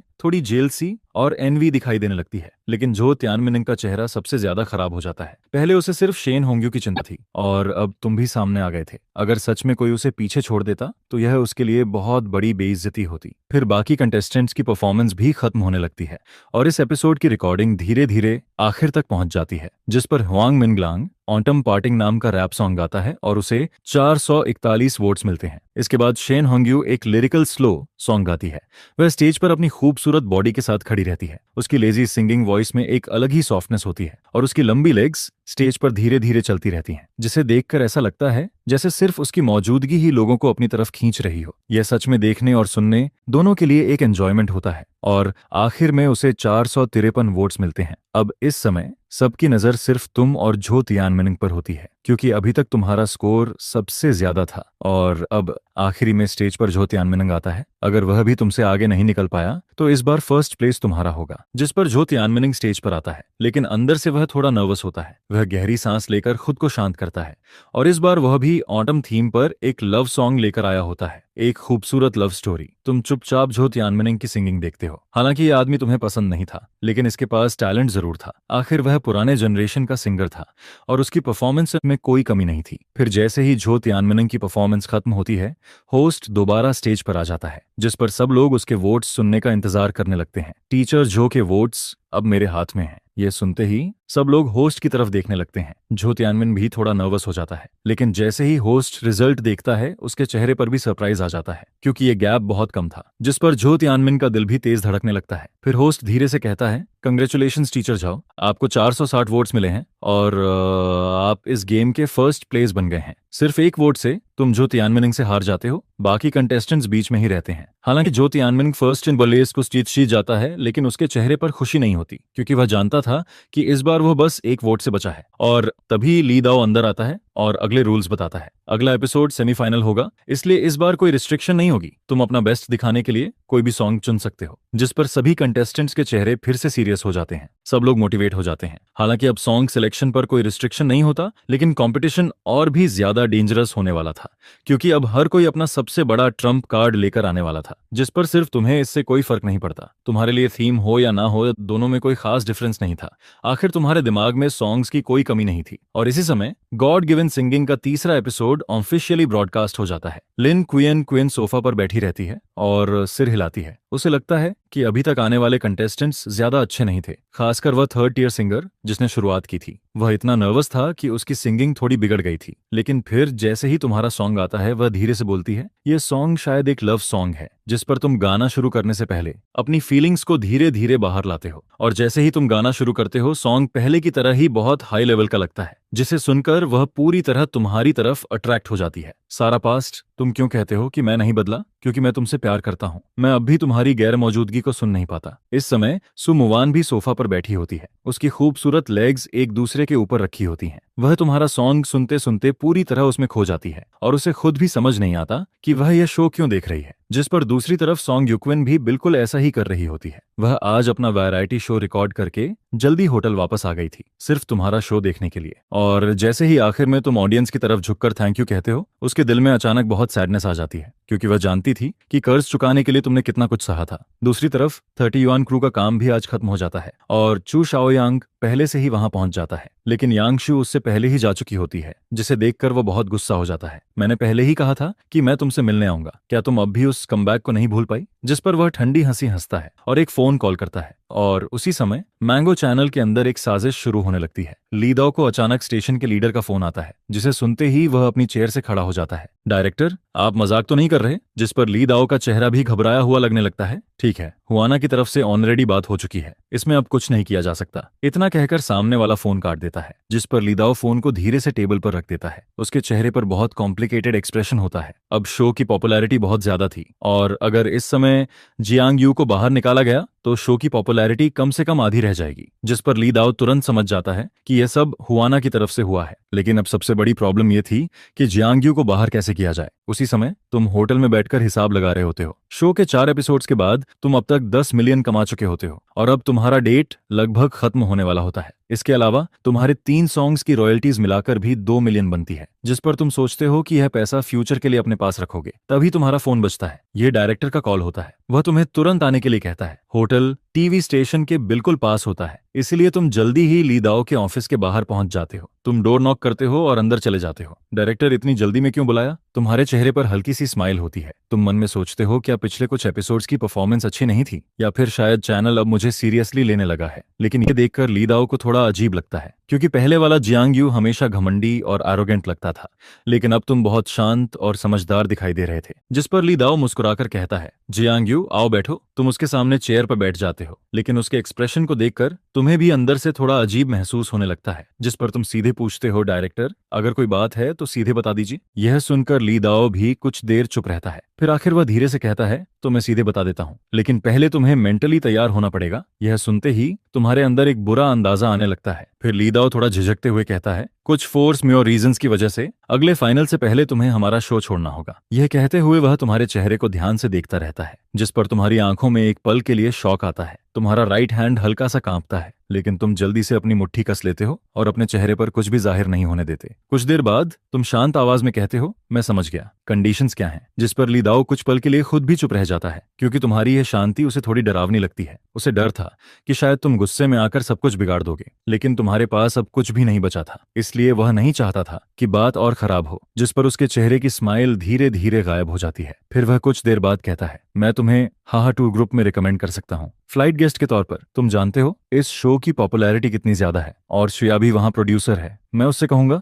कि वह तुम्हें थोड़ा ज्यादा स्क्रीन टाइम दे। हाहा टूर ग्रुप एक बहुत फेमस ट्रैवल वैरायटी शो था। उसकी पॉपुलैरिटी बहुत ज्यादा थी और उसमें आने वाले गेस्ट्स भी बहुत बड़े लोग होते थे। इंडस्ट्री में बहुत सारे लोग उस शो पर आने का मौका चाहते थे, इसीलिए यह कॉम्पेंसेशन बुरा नहीं था। लेकिन तुम तुरंत अग्री नहीं करते। कुछ देर सोचने के बाद तुम धीरे से कहते हो, डायरेक्टर हम दोनों एडल्ट्स हैं, तो सीधी बात करते हैं, मुझे 2 एपिसोड्स के लिए फ्लाइट गेस्ट बना दीजिए। जिस पर ली दाओ पहले तो थोड़ा सरप्राइज हो जाता है, लेकिन तुम्हारे सीरियस चेहरे को देखकर वह कुछ देर बाद मान जाता है। ठीक है, तुमने इस मैटर में बहुत अच्छे से कोऑपरेट किया, मैं ये अरेंज कर दूंगा। इतना कहकर तुम बाहर जाने लगते हो, लेकिन डोर तक पहुंचकर तुम अचानक पीछे मुड़ते हो। डायरेक्टर, ये इररेसिस्टिबल रीजन क्या है? तुम जानना चाहते थे कि तुम्हारे खिलाफ पीछे से कौन काम कर रहा है। जिस पर लाए दाओ तुम्हारी तरफ गहराई से देखता है। वह कुछ देर चुप रहता है, फिर धीरे से कहता है, यंग मैन, अभी तुम उस लेवल पर भी नहीं हो जहां टेबल पर बैठकर बात कर सको। फिर तुम कर भी क्या लोगे? अगर तुम्हें पता भी चल जाए तब भी ज्यादा मत सोचो, बस मेहनत करते रहो। जिस पर तुम हल्का सा भौहें सिकोड़ते हो और बेबस होकर सिर हिला देते हो। ली दाओ की बात सुनने में बुरी लगती है, लेकिन वह गलत दिक्कत नहीं थी। तुम्हारे जाने के बाद डायरेक्टर भी धीरे से सांस छोड़ता है। यह आदमी अब काफी समझदार हो गया है, शायद फ्यूचर में सच में कुछ बड़ा कर दे। इसके बाद होटल वापस आकर तुम बेड पर लेट जाते हो और फिर दोबारा अपना प्लान बनाना शुरू करते हो। गॉड गिवन सॉन्ग के सिर्फ एक और एपिसोड बाकी था। उसके बाद हाहा टूर ग्रुप के 2 एपिसोड्स होंगे और फिर तुम्हारे पास कोई काम नहीं बचेगा जिस पर तुम हिसाब लगाते हो कि इतना पैसा तुम्हारा डेट पूरा खत्म करने के लिए भी काफी नहीं होगा। इसलिए तुम खुद को बस ऐसे ही समझाते हो, अब जब मैं खुद को रोक ही नहीं रहा तो पहले एक ब्रेस्ट चिकन ऑर्डर कर लेता हूँ ताकि शौक थोड़ा कम हो जाए। यह सोचते ही तुम्हारा मूड थोड़ा बेहतर हो जाता है। खाना खाने के बाद तुम फिर गहरी सोच में डूब जाते हो। इस समय सबसे सीधी चीज यही थी कि तुम कोई नॉवेल ट्राई करो, क्योंकि इस दुनिया में कॉपीराइट को बहुत ज्यादा इंपॉर्टेंस दी जाती थी। यहाँ कॉपी करना लगभग इम्पॉसिबल था, इसीलिए राइटर्स की इनकम भी बहुत ज्यादा होती थी, जिस पर तुम बिना देर किए कंप्यूटर खोलते हो और एक अकाउंट रजिस्टर करते हो। अब सवाल ये था कि कौन सी बुक लिखी जाए। तुम सोचते हो कि तुम्हारी अपनी जिंदगी ही इतनी अजीब रही है, जिस पर तुम सीधे उस बुक का टाइटल टाइप कर देते हो और लिखना शुरू कर देते हो। जैसे ही तुम स्टोरी को याद करते हो तुम्हें पता चलता है कि उसकी हर डिटेल तुम्हारे दिमाग में बिल्कुल साफ है, जैसे वह हमेशा से वहीं मौजूद हो। ली हुओ वांग अपने हाथ में दवा पीसने वाला स्टोन उठाता है और बोर होकर उसे मेडिसिन जार में फेंक देता है,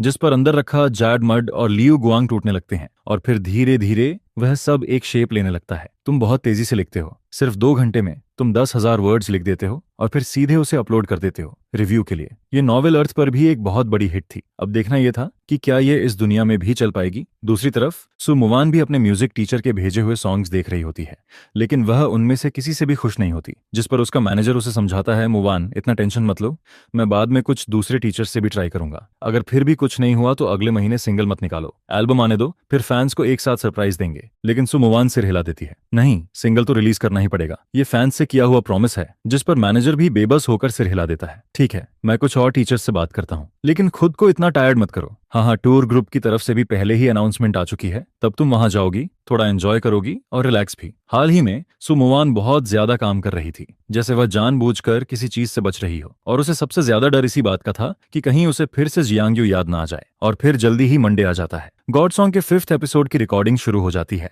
ऑडियंस एक एक करके अंदर आने लगती है, जिस पर लाउंज में लोग और भी कम हो चुके होते हैं। अब वहां सिर्फ 7 लोग बचे होते हैं और तुम अब भी वहीं बैठे रहते हो। एक हाथ में मिल्क होता है और दूसरे हाथ से स्नैक्स खा रहे होते हो। तभी शेन होंग्यू धीरे से डोर खोलकर अंदर आती है।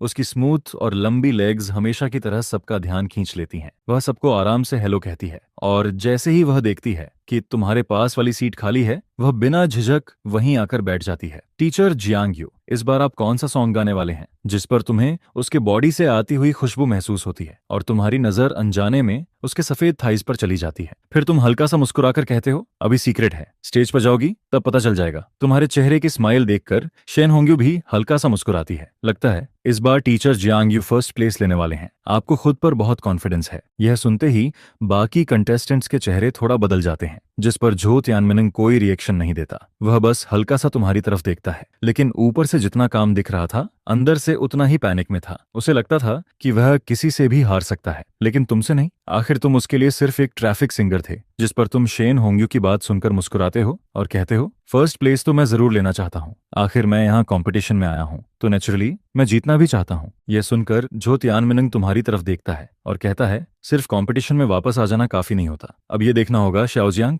कि तुम्हारे पास इतनी एबिलिटी है भी या नहीं। बाकी कंटेस्टेंट्स कुछ नहीं बोलते। चारों तरफ इतना सन्नाटा हो जाता है कि माहौल थोड़ा डरावना लगने लगता है। उसी समय डायरेक्टर रूम में ली डाओ मॉनिटर के सामने बैठा होता है। क्योंकि यह सेमीफाइनल था, इसलिए इस बार उसे हर चीज पर खास ध्यान देना था। शुया भी आज अलग ही लुक में होती है। उसने हाई हील्स पहनी होती हैं और उसकी खूबसूरत लेग्स चलते समय बार बार सबका ध्यान खींचती हैं।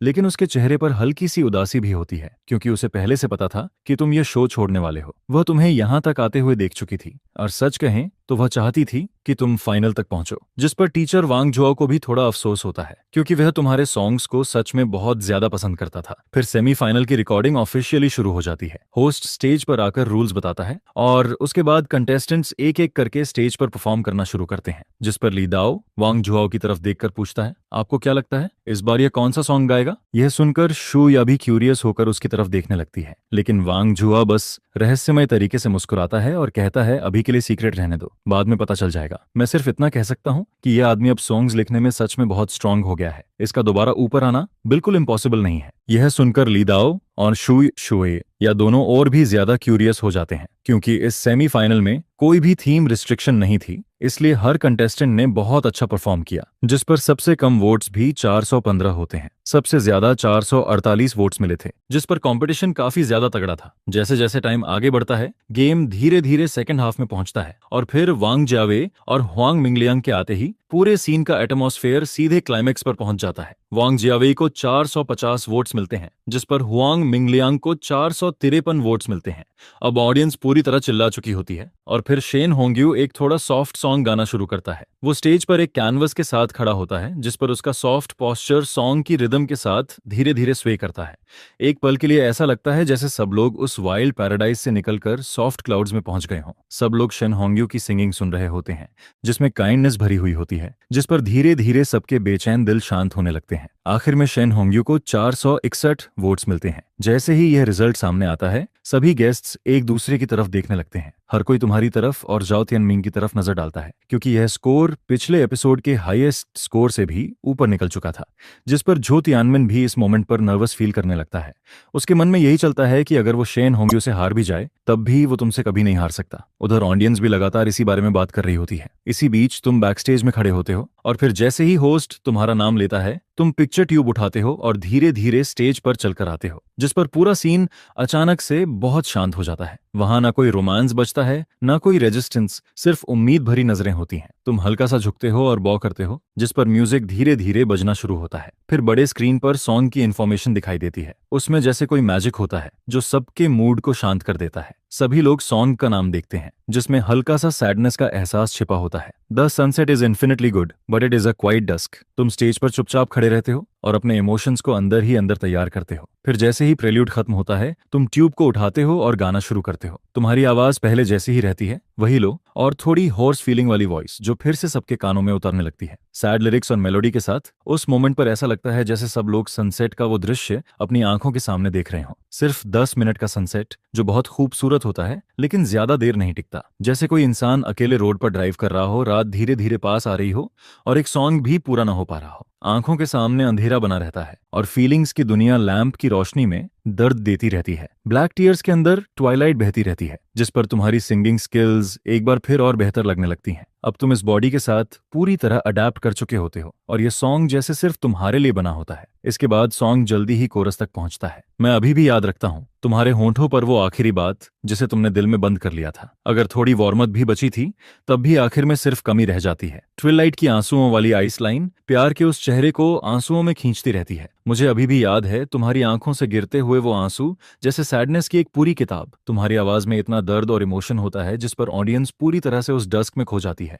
ऐसा लगता है जैसे सब लोग किसी वंडरलैंड में पहुंच गए हों। श्रेया भी तुम्हारी सिंगिंग सुन रही होती है और तुम्हें लगातार देखती रहती है। उसके मन में यही आता है कि तुम्हारे रीसेंट लव सॉन्ग्स शायद तुम्हारे अपने मूड को दिखा रहे हैं। वो सोचती है कि यह आदमी थोड़ा मुश्किल जरूर है, लेकिन फीलिंग्स के मामले में बहुत ज्यादा सीरियस लगता है। नहीं तो कोई इतनी दिल तोड़ देने वाली सॉन्ग कैसे लिख सकता है। उधर लाउंज में बाकी कंटेस्टेंट्स भी तुम्हारी परफॉर्मेंस को देख रहे होते हैं। उनके चेहरे थोड़े हैवी हो जाते हैं। वो सब प्रोफेशनल सिंगर्स हैं, इसलिए उन्हें साफ पता चल रहा होता है कि कौन अच्छा है और कौन नहीं। जिस पर सबकी नजर धीरे से झो टियानिंग की तरफ जाने लगती है, जिसका चेहरा पूरी तरह ठंडा पड़ा होता है, लेकिन अंदर ही अंदर झो टियानिंग भी थोड़ा घबरा जाता है। उसके मन में बस यही चलता है कि इस आदमी की सिंगिंग स्किल्स आखिर इतनी ज्यादा कैसे इंप्रूव हो गई। धीरे धीरे सॉन्ग अपने एंड तक पहुंचता है। तुम स्टेज पर हल्का सा झुकते हो और पीछे की तरफ हटते हो, लेकिन पूरा सीन अभी भी शांत रहता है। ऑडियंस अभी भी उस कहानी में डूबी हुई होती है। फिर कुछ सेकंड्स बाद सबको होश आता है, जिस पर अचानक से पूरे हॉल में जोरदार तालियां गूंजने लगती हैं। ट्विलाइट इतना खूबसूरत सॉन्ग है कि बिना किसी रियल प्यार को महसूस किए कोई ऐसा सॉन्ग लिख ही नहीं सकता। टीचर वांग जुआ पूरे सीन को देखकर एक्साइटेड होकर बोलता है, ऑडियंस का रिएक्शन देखो,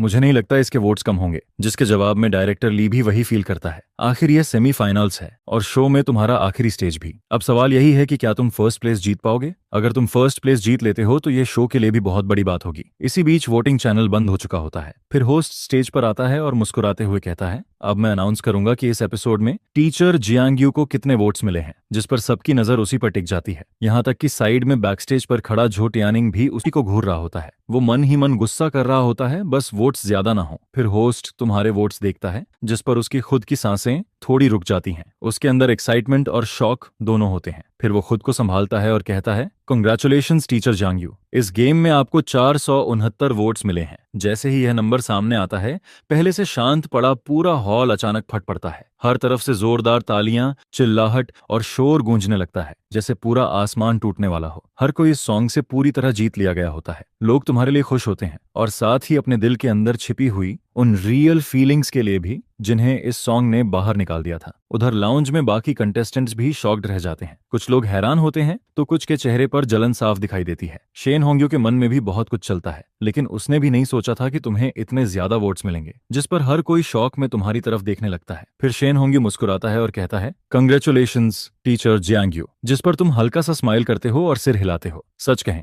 तो इस एपिसोड में इतने ज्यादा वोट्स मिलना तुम्हारे लिए भी थोड़ा अनएक्सपेक्टेड था। तुम खुद भी थोड़ा सरप्राइज्ड होते हो। जहां तक फर्स्ट प्लेस जीतने की बात है, अब सब कुछ झो तियानमिन पर डिपेंड करता है। इस समय झो तियानमिन भी स्टेज पर आ चुका होता है, जिस पर ऑडियंस उससे काफी उम्मीद लगाए बैठी होती है। उसकी स्ट्रेंथ अभी भी बहुत स्ट्रांग मानी जाती है। पहले कुछ एपिसोड्स में वहां मौजूद बहुत से लोग उसके फैंस थे। वो पिक्चर ट्यूब पकड़ता है और पीछे खड़े म्यूजिकल इंस्ट्रूमेंट टीचर की तरफ हल्का सा सिर हिलाता है, जिस पर टीचर भी उसे ओके का जेस्चर देता है और फिर म्यूजिक धीरे धीरे बजना शुरू होता है। जो तियानमिन एक गहरी सांस लेता है, अपनी मेंटालिटी को एडजस्ट करता है और फिर अपना साउंड फील्ड खोलता है। इस बार वो अपना सबसे अच्छा लव सॉन्ग लेकर आया होता है। सॉन्ग बहुत अच्छा होता है और उसकी परफॉर्मेंस भी ऑलमोस्ट परफेक्ट होती है। लेकिन जब झो तियानमिन गाना खत्म करता है, तब तक उसकी सांसें थोड़ी बिगड़ चुकी होती हैं।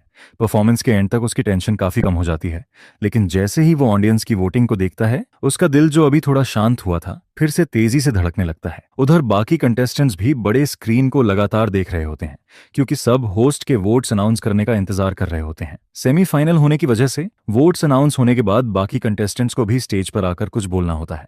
इसी वजह से ऑडियंस की वोटिंग अभी भी चल रही होती है। इस समय हर कोई चुपचाप फाइनल वोट्स का इंतजार कर रहा होता है। शोया धीरे से पूछती है, तुम्हें लगता है लाओ झाओ ये एपिसोड जीत पाएगा? जिस पर थोड़ी देर चुप रहने के बाद वो खुद ही सिर हिलाती है, थोड़ा मुश्किल है, इस बार वोट्स बहुत ज्यादा हैं।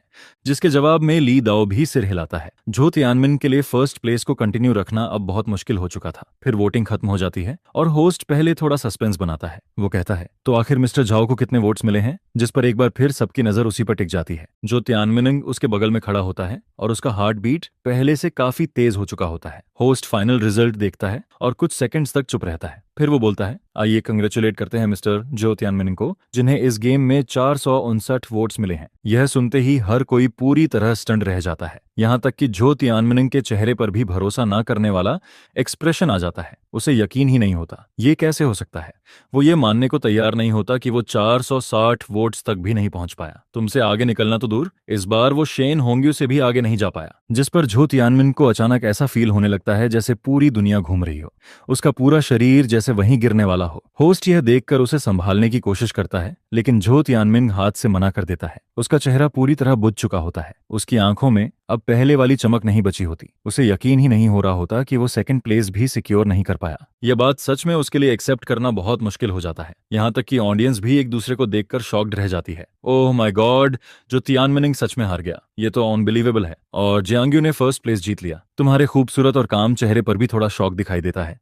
तुम्हारी आंखों में हल्के आंसू आने लगते हैं। तुमने सच में कर दिखाया था। तुमने सेमीफाइनल्स में फर्स्ट प्लेस जीत लिया था। उधर लाउंज में हुआंग मिनगलांग अभी तक ये समझ नहीं पा रहा होता। उसके मन में बस यही चल रहा होता है कि पहले तुम्हारी सिंगिंग स्किल्स इतनी खराब थीं, फिर अब तुम अचानक इतने स्ट्रांग कैसे बन गए। इसी बीच स्टाफ सबको स्टेज पर वापस लेकर आता है ताकि स्मॉल डिपार्चर गिफ्ट दिया जा सके। होस्ट बीच में खड़ा होता है और तुम और झो तियानमिन उसके दोनों तरफ खड़े होते हो। लेकिन अब झो तियानमिन के चेहरे पर पहले वाली क्यूरियोसिटी नहीं बची होती। उसका एक्सप्रेशन थोड़ा ट्रांस जैसा लग रहा होता है। वो तुम्हारी तरफ देखता है, लेकिन उसकी आंखें थोड़ी खाली और कंफ्यूज्ड लगती हैं। फिर होस्ट बोलता है, ऑडियंस के सपोर्ट के लिए हमने आपके लिए एक छोटा सा गिफ्ट तैयार किया है। अब सबसे पहले हम first place teacher Jiang Yu से बात करेंगे। असल में होस्ट पहले से जानता होता है कि तुम शो छोड़ने वाले हो, इसलिए अब यह एक तरह का सीक्रेट प्रोसेस होता है ताकि तुम खुद अपनी विड्रॉल की बात कहो और उसका असर शो पर कम से कम पड़े। तुम भी समझ जाते हो कि अब जाने की बात करने का टाइम आ चुका है। शैन होंग्यू भी तुम्हारी अगली बात सुनने का इंतजार कर रहा होता है। धीरे धीरे ऑडियंस शांत होने लगती है। तुम माइक्रोफोन उठाते हो और हल्का सा मुंह खोलकर बोलना शुरू करते हो। आप सबके सपोर्ट के लिए बहुत बहुत थैंक यू।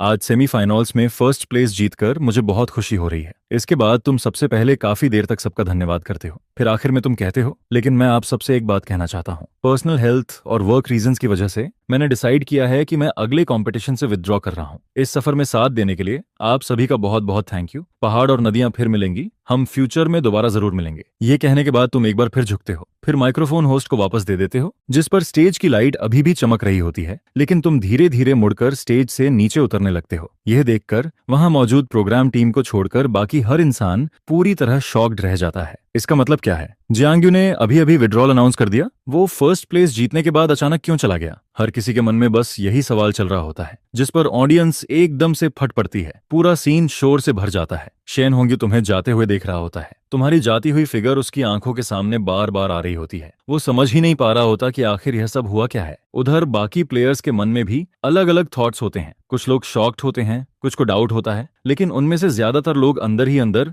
राहत की सांस ले रहे होते हैं। तुम चले गए थे, इसका मतलब कंपटीशन का प्रेशर भी बहुत कम हो गया था। लेकिन इसी समय झो तियानमिन का चेहरा और भी ज्यादा खराब हो जाता है। उसकी आंखों में थोड़ा गुस्सा और अजीब सा एक्सप्रेशन आने लगता है, क्योंकि तुम्हारे सीधे विड्रॉ कर देने का मतलब था कि झो तियानमिन को तुमसे रिवेंज लेने का मौका भी नहीं मिला। उसके मन में बस यही आता है, तुम तो बिल्कुल मार्शल आर्ट्स की तरह फेयर खेलते ही नहीं हो। जिस पर स्टेज पर होस्ट जल्दी से पूरा माहौल संभालता है और कुछ ऑफिशियल सी बातें बोलना शुरू करता है। फिर सेमीफाइनल्स जल्दी जल्दी खत्म कर दिए जाते हैं। अगले दिन शुया के ऑफिस में तुम सोफा पर बैठे होते हो। तुम्हारे हाथ में ग्रुप के साथ कॉन्ट्रैक्ट होता है। कुल मिलाकर 2 एपिसोड्स होते हैं और उसके लिए सिर्फ 1.17 मिलियन मिलने वाले होते हैं। तुम पहले और ज्यादा अमाउंट के लिए लड़ना चाहते थे, लेकिन शुया ने मना कर दिया, क्योंकि यह शो सच में बहुत ज्यादा पॉपुलर था। इस शो पर किसी भी तरह का प्रेशर नहीं था। प्रोग्राम का लेटेस्ट एपिसोड अगले हफ्ते आने वाला था और उस समय तुम्हें बस सीधे वहां पहुंचना था। शुया सामने बैठी होती है और तुम्हारी तरफ देखकर धीरे से बोलती है। तुम कॉन्ट्रैक्ट पढ़ते हो और उसमें कोई प्रॉब्लम नहीं होती। जिस पर श्यू या अपना सिग्नेचर करती है। उसकी सॉफ्ट छोटी सी उंगलियां थोड़ी ठंडी लगती हैं और बहुत सॉफ्ट भी। कॉन्ट्रैक्ट की 2 कॉपी जरूर साइन होती हैं। साइन करने के बाद एक कॉपी तुम अपने पास रख लेते हो और दूसरी प्रोग्राम टीम को दे दी जाती है। जब तुम जाने लगते हो तब तुम अपना राइट हैंड आगे बढ़ाते हो और स्माइल करते हुए कहते हो, थैंक यू शू प्रोड्यूसर,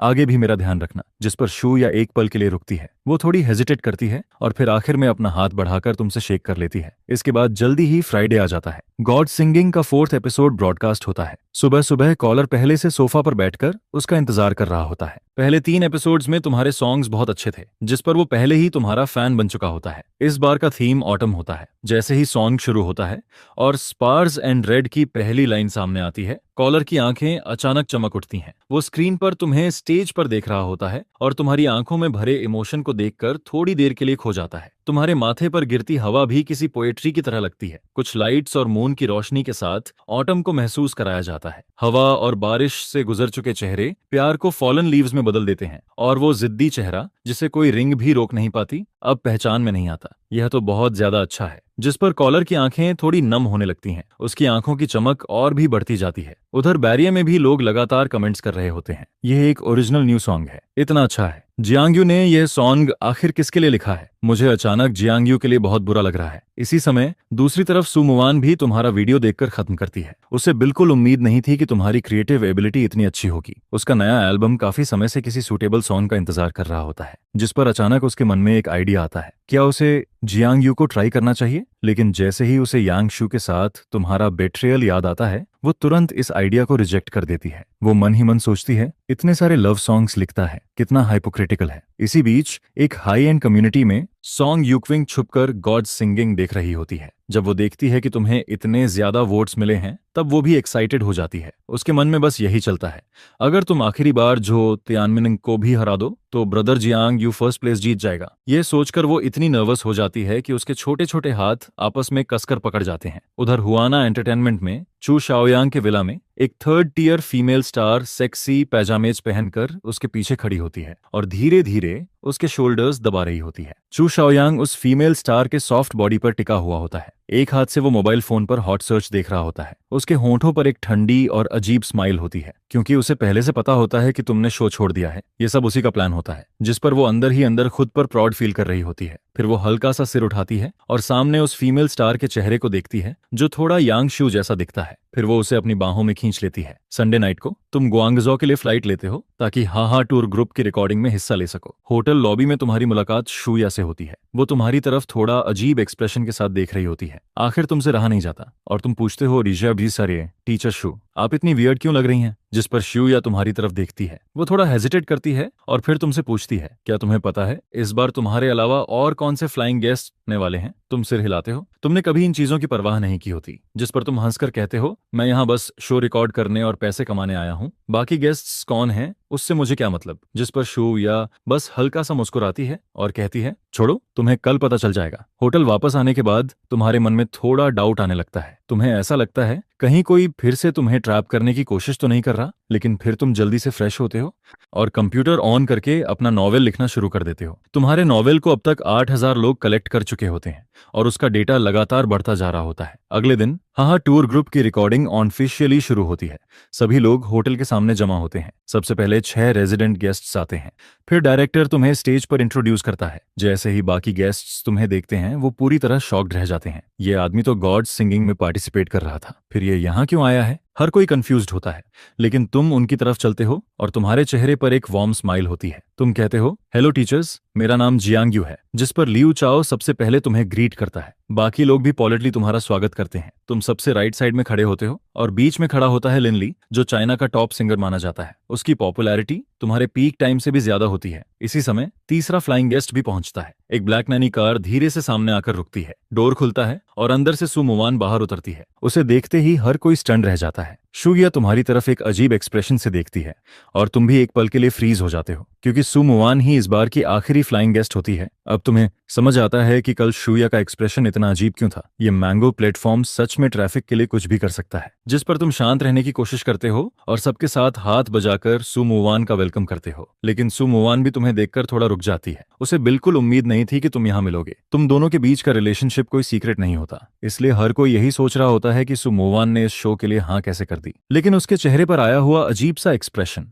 और उसके पीछे खड़े मैनेजर के शॉक्ड चेहरे को देखकर साफ पता चल रहा होता है कि उन्हें भी पहले से इस बात का पता नहीं था। सु मुवान मजबूरी में हिम्मत करके तुम्हारी तरफ चलकर आती है। तुम सबसे राइट साइड में खड़े होते हो और उसे लिनली के बगल में खड़ा किया जाता है। वो भी सी पोजीशन पर खड़ी होती है। इस समय तुम दोनों ऐसे लग रहे होते हो जैसे दो अलग दुनियाओं में खड़े हो। वहीं दूसरी तरफ लिनली और सु मुवान साथ में खड़े होते हैं। हैंडसम लड़का और खूबसूरत लड़की दोनों को साथ देखकर हर किसी को लगता है जैसे वो एक परफेक्ट पेयर हो। इस एपिसोड में कुल 3 टास्क पूरे करने होते हैं। 9 लोगों को 3 ग्रुप्स में बांटा जाता है। हर ग्रुप को एक टास्क पूरा करना होता है, जिस पर डायरेक्टर सबको लॉट्स ड्रॉ करने के लिए कहता है। तुम 6 नंबर निकालते हो और इधर उधर देखते हो। तुम्हारे आसपास किसी के पास सेम नंबर नहीं होता। लिनली अपने हाथ में 3 नंबर देखता है, वहीं सु मुवान के हाथ में भी 6 नंबर होता है। यह देखकर उसके चेहरे पर अचानक थोड़ा रिग्रेट दिखाई देता है। आखिर में तुम्हारी टीम में सु मुवान और लियू चाओ आते हैं, जिस पर लिनली की आंखों में एक अजीब सी चमक आ जाती है। बाकी लोग भी ये देखकर थोड़ा वियर्ड फील करने लगते हैं। ये दोनों लोग सच में फेमस हैं, अलग हो चुके हैं, लेकिन फिर भी एक ही ग्रुप में आ गए। तुम्हारी टीम को बस सिंगिंग वाला टास्क पूरा करना होता है। प्रोग्राम टीम एक डबल डेकर बस तैयार करती है। बस की ऊपर वाली फ्लोर पर स्पीकर्स और म्यूजिकल इंस्ट्रूमेंट्स लगे होते हैं, क्योंकि बाद में वहीं पर परफॉर्मेंस होने वाली होती है। लियू चाओ सबसे आगे चलता है और सबसे पहले ऊपर चढ़ जाता है। सु मुवान उसके पीछे होती है और तुम सबसे पीछे चलते हो। लेकिन सु मुवान स्कर्ट पहने होती है, इसलिए उसके लिए स्टेयर्स पर चढ़ना थोड़ा मुश्किल हो रहा होता है। तुम शायद उसकी परेशानी समझ जाते हो, जिस पर तुम एक ब्लैंकेट उठाते हो और उसकी तरफ बढ़ा देते हो ताकि वो खुद को कवर कर सके। यह तुम दोनों के बीच पहली बार बात होती है। सु मुवान ब्लैंकेट लेती है और एक पल के लिए थोड़ा शॉक्ड हो जाती है। फिर वो धीरे से बस इतना कहती है, थैंक यू। इसके बाद वो ब्लैंकेट को अपनी वेस्ट पर पकड़ती है और स्टेयर्स चढ़ने लगती है। लेकिन स्टेयर्स थोड़े स्लिपरी होते हैं, जिस पर सु मुवान अचानक बैलेंस खो देती है और साइड में कुछ पकड़ने के लिए हाथ बढ़ाती है। लेकिन उसका हाथ सीधे तुम्हारी आर्म पर आकर रुक जाता है। तुम धीरे से कहते हो, ध्यान से। तुम्हारी आवाज सुनकर सूदी मुवान थोड़ी देर के लिए तुम्हारी तरफ देखती रह जाती है। उसके चेहरे पर थोड़ा ब्लैंक सा एक्सप्रेशन आ जाता है। फिर जैसे ही वो खुद को संभालती है, वो तुम्हारा हाथ छोड़ देती है और जल्दी से बस की 2nd फ्लोर पर चढ़ जाती है। ऊपर पहुंचने के बाद भी वो बस धीरे से कहती है, थैंक यू। उसकी आवाज अभी भी थोड़ी कोल्ड लग रही होती है, लेकिन तुम्हारे मन में अभी भी उसके हाथ की सॉफ्टनेस और ठंडक रह जाती है, जिस पर तुम्हारे दिमाग में अचानक एक थॉट आता है, गर्मी के मौसम में ये छोटा सा हाथ पकड़ना कितना कंफर्टेबल होगा। बस की सेकंड फ्लोर पर लियू चाओ पहले से स्पीकर्स और इंस्ट्रूमेंट्स के पास खड़ा होता है। उसके लीड करने पर बस उस सड़क की तरफ चल पड़ती है जो पहले से अरेंज की गई होती है। लियू चाओ बीच में खड़ा होता है और तुम और सुमुवान उसके दोनों साइड्स पर खड़े होते हो। जैसे ही लोग तुम्हें और सुमुवान को साथ में देखते हैं, तुरंत एक बड़ी क्राउड इकट्ठा होने लगती है। हर कोई तुम दोनों को देखकर काफी एक्साइटेड हो जाता है। ब्रोदर चाओ की इमोशनल इंटेलिजेंस काफी हाई होती है।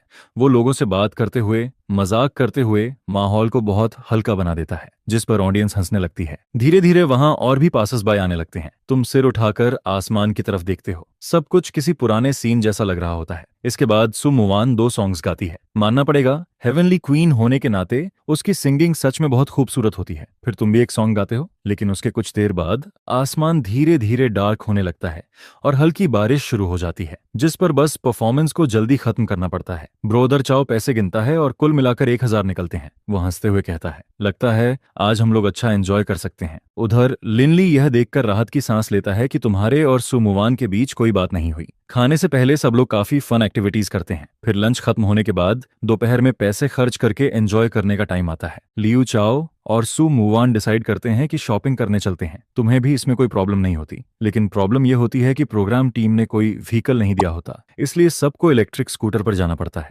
बारिश के बाद का मौसम काफी कूल होता है, जिस पर ब्रदर चाओ काफी एक्साइटेड हो जाता है, लेकिन सु मुवान थोड़ा ऑकवर्ड फील कर रही होती है। वो इलेक्ट्रिक स्कूटर के पास खड़ी होती है और उसे समझ नहीं आता कि क्या करे। फिर वो थोड़ी शर्माते हुए कहती है, मुझे इलेक्ट्रिक स्कूटर चलानी नहीं आती, जिस पर लियू चाओ हंसते हुए कहता है, कोई बात नहीं, हम तुम्हें पीछे बैठा लेंगे। जियांग यू को तो चलानी आती होगी। तुम सिर हिलाते हो और सुमुवान की तरफ देखते हो। तुम्हें अपनी मेमोरी से पहले से पता होता है कि उसे स्कूटर चलानी नहीं आती, जिस पर तुम साइड में रखा पिंक हेलमेट उठाते हो और सॉफ्ट आवाज में कहते हो, देख लो तुम किसकी स्कूटर पर बैठना चाहती हो। उधर बाकी गेस्ट्स भी ये सीन देख रहे होते हैं। लिनली और उसकी टीम जाने ही वाली होती है, लेकिन ये देखकर वो भी रुक जाते हैं। लिनली को लगता है कि उसका चांस आ गया है, जिस पर वो आगे बढ़ता है और सु मुवान से पूछता है, क्या तुम हमारे साथ बीच चलना चाहोगी? डायरेक्टर यह सीन देखकर काफी एक्साइटेड हो जाता है। उसकी आंखें चमक उठती हैं और वो तुरंत कैमरामैन से कहता है कि सु मुवान का क्लोजअप शॉट लो। अब सबके मन में सिर्फ एक ही सवाल होता है, सु मुवान तुम्हें चुनेगी या लिनली को? जो वेंकियन भी लगातार सु मुवान को देख रही होती है। उसे यह लड़की खास पसंद नहीं होती। वो नहीं चाहती कि सु मुवान तुम्हारे साथ रहे, लेकिन वो ये भी नहीं चाहती कि उसका लिन लई के साथ कोई कनेक्शन बने, क्योंकि उसे पहले से पता होता है कि लिन लई की प्राइवेटली कई गर्लफ्रेंड्स हैं। बस अभी तक यह बात बाहर नहीं आई। सु मुवान वहीं खड़ी रहती है। हवा उसके बालों को उड़ा रही होती है और वो बहुत खूबसूरत लग रही होती है। उसे अच्छे से पता होता है कि लिन लई क्या सोच रहा है, लेकिन जब वो तुम्हारी तरफ देखती है तब उसे और गुस्सा आता है, क्योंकि तुम बिल्कुल काम खड़े होते हो। तुम्हारे चेहरे पर कोई फर्क नहीं होता, जैसे तुम्हें इससे कोई मतलब ही ना हो कि वो किसके साथ जाएगी, जिस पर सु मुवान के दिल में अचानक बहुत बुरा फील होने लगता है। वो मन ही मन सोचती है, जब हम साथ थे तब तुम हर समय मेरे पीछे रहते थे, और अब ब्रेकअप के बाद तुम्हें बिल्कुल फर्क नहीं पड़ता। अगर तुम्हें फर्क नहीं पड़ता तो ठीक है, मैं वही करूंगी जो तुम्हें सबसे ज्यादा परेशान करे। जिस पर सु मुवान लिन ली का इन्विटेशन मना कर देती है। वो पिंक हेलमेट पहनती है और सीधे तुम्हारी इलेक्ट्रिक स्कूटर के पास आकर खड़ी हो जाती है। यह देखकर हर कोई थोड़ा शॉक्ड रह जाता है। किसी ने नहीं सोचा था कि सु मुवान तुम्हारी स्कूटर चुनेगी। लिन ली का चेहरा तुरंत ऑकवर्ड हो जाता है। उसकी आंखों में हल्का सा गुस्सा भी दिखाई देने लगता है। वहीं तुम भी थोड़ा सरप्राइज्ड होकर उसकी तरफ देखते हो। फिर तुम्हारे होंठों पर हल्की सी स्माइल आ जाती है। फिर तुम उसे धीरे से कहते हो, थोड़ा मुझे पकड़ लो, ध्यान से, गिर मत जाना। लेकिन सु मुवान तुम्हारी बात इग्नोर कर देती है। तुम यह देखकर हल्का सा स्माइल करते हो और इलेक्ट्रिक स्कूटर आगे बढ़ा देते हो, जिस पर इनर्शिया की वजह से सु मुवान अचानक आगे की तरफ झुक जाती है और सीधे तुम्हारी पीठ से टकरा जाती है। डर की वजह से वो तुरंत तुम्हारे कपड़े पकड़ लेती है। तुम्हें अपनी पीठ पर उसकी सॉफ्टनेस साफ महसूस होती है और उसकी खुशबू भी तुम्हारी नाक तक आने लगती है। तुम हंसते हुए कहते हो उसे, देखा मैंने कहा था ना पकड़ लो, लेकिन तुमने मेरी बात नहीं मानी। जिस पर सु मुवान के कान हल्के लाल हो जाते हैं। उसके दोनों छोटे हाथ अभी भी तुम्हारे कपड़े पकड़े होते हैं, लेकिन वो वैसे तुम्हें पकड़ती नहीं है जैसे तुमने कहा था। बारिश के बाद ग्वांगजू का मौसम ज्यादा गर्म नहीं होता। हल्की ठंडी हवा चल रही होती है और पूरा माहौल काफी कंफर्टेबल लग रहा होता है। सु मुवान बहुत कम बाहर ऐसे शॉपिंग करने निकली होती है। आसपास की बिल्डिंग्स भी काफी खूबसूरत होती हैं, जिस पर वो अपना मोबाइल निकालती है और इधर उधर की फोटोज लेने लगती है। फिर वो अचानक एक छोटे बच्चे की तरफ देखकर हंसते हुए कहती है, देखो वो बाइक चला रहा है। तुम रियर व्यू मिरर से उसका खूबसूरत चेहरा देखते हो और एक पल के लिए थोड़े इमोशनल हो जाते हो। ये एक्स गर्लफ्रेंड सच में बहुत खूबसूरत है। फिर ओरिजिनल ओनर ने आखिर इससे ब्रेकअप क्यों किया था। इसी बीच सामने रेड लाइट आ जाती है जिस पर तुम जल्दी से ब्रेक लगा देते हो, लेकिन सुमुवान ध्यान नहीं दे रही होती और वो एक बार फिर सीधे तुम्हारी पीठ से टकरा जाती है। उसका फोन भी लगभग हाथ से गिरने वाला होता है। तुम पीछे का एहसास महसूस करते हो और मुड़कर उसकी तरफ देखते हो। तुम्हारी नजर उसकी थोड़ी नाराज आंखों से मिलती है जिस पर तुम मासूम चेहरा बनाकर कहते हो, वे सॉरी, आगे रेड लाइट थी। वो चुपचाप तुम्हारी पीठ से थोड़ा दूर हट जाती है और अपना फोन वापस रख देती है। फिर जैसे ही ग्रीन लाइट होती है तुम तुरंत स्कूटर आगे बढ़ा देते हो, लेकिन इस बार स्कूटर की स्पीड थोड़ी ज्यादा होती है और तुम अचानक से ब्रेक भी दबा देते हो जिस पर सुमुवान फिर से तुमसे टकरा जाती है। अब उसके कान और भी ज्यादा लाल हो जाते हैं। वो तुम्हें घूरती है और उसके मन में शक होने लगता है कि तुमने यह जानबूझकर किया है। तुम तुरंत कहते हो, सच में मुझे बाइक चलाए काफी टाइम हो गया है, इसमें आप ओला है, ये स्कूटर भी बहुत पावरफुल है। फिर तुम थोड़ा हंसते हुए कहते हो, अब की बार पकड़ लो आगे, फिर रेड लाइट आ गई तो। इसी बीच सुमुवान सामने एक छोटी सी दुकान देखती है। वहां एक कपल साथ में सिरेमिक डॉल्स बना रहा होता है। उसे देखते ही वो थोड़ी देर के लिए चुप हो जाती है। उसके दिमाग में वो दिन आने लगता है जब वो तुम्हारे साथ मिलकर पोर्सिलेन डॉल्स बना रही थी। तुम भी उसके एक्सप्रेशन से यह बात नोटिस कर लेते हो। रात को होटल वापस आने के बाद सुमुवान सोने ही वाली होती है। तभी उसे बाहर डोर नॉक होने की आवाज आती है। वो दरवाजा खोलती है लेकिन बाहर कोई नहीं होता। सिर्फ जमीन पर एक गिफ्ट बॉक्स रखा होता है जिस पर वो थोड़ा हेजिटेट करती है और फिर बॉक्स खोलती है। अंदर एक क्यू वर्जन मैग्नेटिक डॉल होती है जो बिल्कुल उसी की तरह दिख रही होती है। वो बहुत क्यूट लग रही होती है। ये देखकर सुमुवान धीरे से तुम्हारे कमरे के डोर की तरफ देखती है। उसके मन में यही आता है, ये आदमी आखिर ये सब कब बना गया। उधर तुम अपने डोर के पीछे खड़े होते हो और कैट आई से उसे वह गिफ्ट उठाते हुए देख रहे होते हो जिस पर तुम्हारे होंठों पर हल्की सी स्माइल आ जाती है। तुम मन ही मन सोचते हो, सच में लड़कियां इस तरह की चीजों पर जल्दी पिघल जाती हैं। अगले दिन प्रोग्राम टीम तुम्हारे ग्रुप को कैंपस में परफॉर्मेंस के लिए भेजती है। प्लेग्राउंड में पहले से लगभग 5000 स्टूडेंट्स इंतजार कर रहे होते हैं। वहां काफी मीडिया रिपोर्टर्स भी आए होते हैं। फिर डायरेक्टर सबको स्टेज पर ले जाता है और स्टूडेंट्स के साथ डांस शुरू करवाता है जिस पर ऑडियंस अचानक जोर से चिल्लाने लगती है। इसी बीच ऑडियंस में लोग आपस में बातें भी कर रहे होते हैं। लिनली कितना हैंडसम है, सुमुवान कितनी खूबसूरत है, अरे वो जियांग्यू है क्या, वही डेड स्कमबैग। ये आखिरी बात इतनी जोर से बोली जाती है कि स्टेज पर खड़े सभी लोग सुन लेते हैं जिस पर तुम्हारा चेहरा थोड़ा ऑकवर्ड हो जाता है। तुम्हारा मन करता है कि कहीं जाकर छिप जाओ। फिर परफॉर्मेंस शुरू होती है। सबसे पहले सुमुवान अपना एक लव सॉन्ग गाती है। उसकी आवाज बहुत प्यारी और मेलोडियस होती है जिस पर तुम भी कुछ देर तक चुपचाप उसकी सिंगिंग सुनते रहते हो। लेकिन सुमुवान भी तुम्हारी तरफ देखकर थोड़ा शॉक्ड हो जाती है। वो इमेजिन भी नहीं कर पाती कि इन दिनों तुमने आखिर कैसे खुद को संभाला होगा, जिस पर उसकी आंखों में तुम्हारे लिए थोड़ी सिंपैथी दिखाई देने लगती है। इसके बाद तुम माइक्रोफोन पकड़ते हो और कहते हो, हेलो एवरीवन, मैं जियांग्यू हूँ। तुम ये कहते हो और वहां मौजूद स्टूडेंट्स को बताते हो कि तुम एक नया सॉन्ग गाने वाले हो। ये सुनकर स्टूडेंट्स भी काफी एक्साइटेड हो जाते हैं। हमारे स्कूल में नया सॉन्ग, हम तो बहुत लकी हैं। स्टेज पर तुम गिटार पकड़ते हो और धीरे से उसकी स्ट्रिंग्स को छेड़ते हो जिस पर यूयांग का प्रील्यूड धीरे धीरे बजना शुरू होता है। सॉन्ग में हल्का सा सैडनेस होता है। मैं आज भी तुम्हारे बारे में सोचता हूँ, जो पहले सबसे ज्यादा रोया करती थी, लेकिन अब टीचर्स भी तुम्हें याद नहीं रखते। सवालों का जवाब मुझे कभी समझ नहीं आता था और मैं चुपके से तुम्हारी तरफ देख लिया करता था। तुमने ही मुझे सबसे ज्यादा दर्द दिया था। सिर्फ कुछ लाइंस सुनते ही वहां मौजूद सभी लोगों के दिमाग में उनकी क्लासरूम वाली मेमोरीज वापस आने लगती हैं। यह सॉन्ग इतना इमर्सिव होता है कि हर कोई उसमें खो जाता है, जिस पर सुमुवन की आंखें चमक उठती हैं। उसे बिल्कुल उम्मीद नहीं थी कि अब तुम इतने अच्छे सॉन्ग्स लिख सकते हो। सॉन्ग की ट्यून इतनी कैची होती है कि ऑडियंस में बैठे बहुत से स्टूडेंट्स भी धीरे धीरे साथ में गुनगुनाने लगते हैं। तुम पहले बहुत केयरफुल रहती थी। तुम मुझसे आधा पेपर उधार मांगती थी और एक बार तुमने गलती से यह भी कह दिया था कि तुम्हें मेरे साथ रहना अच्छा लगता है। जब आसमान हमेशा डार्क हुआ करता था और दिन बहुत धीरे धीरे गुजरते थे, तुम हमेशा कहती थी कि फ्यूचर अभी बहुत दूर है, लेकिन देखते ही देखते आधा टाइम निकल गया। जब तुम उदास होती थी तब तुम्हें कौन समझाता था? जो लड़की हमेशा रोती थी उसे कौन चुप कराता था? मैंने जो दिल दिया था उसे आखिर किसने कमरे में अकेला छोड़ दिया? यह सॉन्ग किसी टाइम मशीन की तरह लगता है जो सबको उनके स्टूडेंट डेज में वापस ले जाता है। वहां मौजूद बाकी गेस्ट्स भी यह सुनकर चुप हो जाते हैं। उनके दिमाग में भी उनके पुराने स्कूल फ्रेंड्स आने लगते हैं, जिस पर हर कोई अपने उस पुराने दोस्त को याद करता है जो कभी सबसे अच्छा हुआ करता था, लेकिन अब पता नहीं वो कहाँ है। यह सोचते ही सबके दिल में थोड़ी उदासी आ जाती है। सॉन्ग खत्म होने के बाद ऑडियंस जोरदार तालियां बजाने लगती है। किसी ने भी ये एक्सपेक्ट नहीं किया था कि तुम सिर्फ लव सॉन्ग्स ही नहीं बल्कि पता चलता है कि तुम कैंपस सॉन्ग्स भी इतने अच्छे गा सकते हो। तुम सबको थैंक यू कहते हो और सच में हल्का सा झुककर बॉ करते हो। इसके बाद तुम धीरे धीरे स्टेज से नीचे उतरने लगते हो, जिस पर नीचे बैठे स्टूडेंट्स जोर जोर से चिल्लाने लगते हैं। पूरा मैदान शोर से भर जाता है। उधर वांगडाओ और शूया एक दूसरे की तरफ देखते हैं। उनके मन में बस यही चलता है कि ये आदमी सच में बहुत ज्यादा सरप्राइजिंग है। लेकिन फिर भी इस एपिसोड में शो को लिन लई को बचाना ही होगा, क्योंकि वो अभी अभी वापस आया है। उधर लिन लई के मन में भी थोड़ा डर आने लगता है। उसे पहले लग रहा होता है कि तुम फिर से कोई लव सॉन्ग गाओगे, लेकिन उसने इमेजिन भी नहीं किया था कि इस बार तुम्हारा स्टाइल पूरी तरह अलग होगा। इसके बाद तुम वापस सुमोवान के पास जाकर बैठ जाते हो। सुमोवान सिर उठाकर बाहर के आसमान की तरफ देख रही होती है। तुम उसकी तरफ देखते हो, फिर उसकी नजरों का पीछा करते हुए तुम भी आसमान की तरफ देखने लगते हो। तुम दोनों में से कोई कुछ नहीं बोलता। दुनिया जैसे एकदम शांत हो जाती है। आसमान भी बहुत सुकून भरा लगता है। हल्की हवा धीरे धीरे गुजरती है, जिस पर तुम दोनों चुपचाप हल्का सा मुस्कुरा देते हो।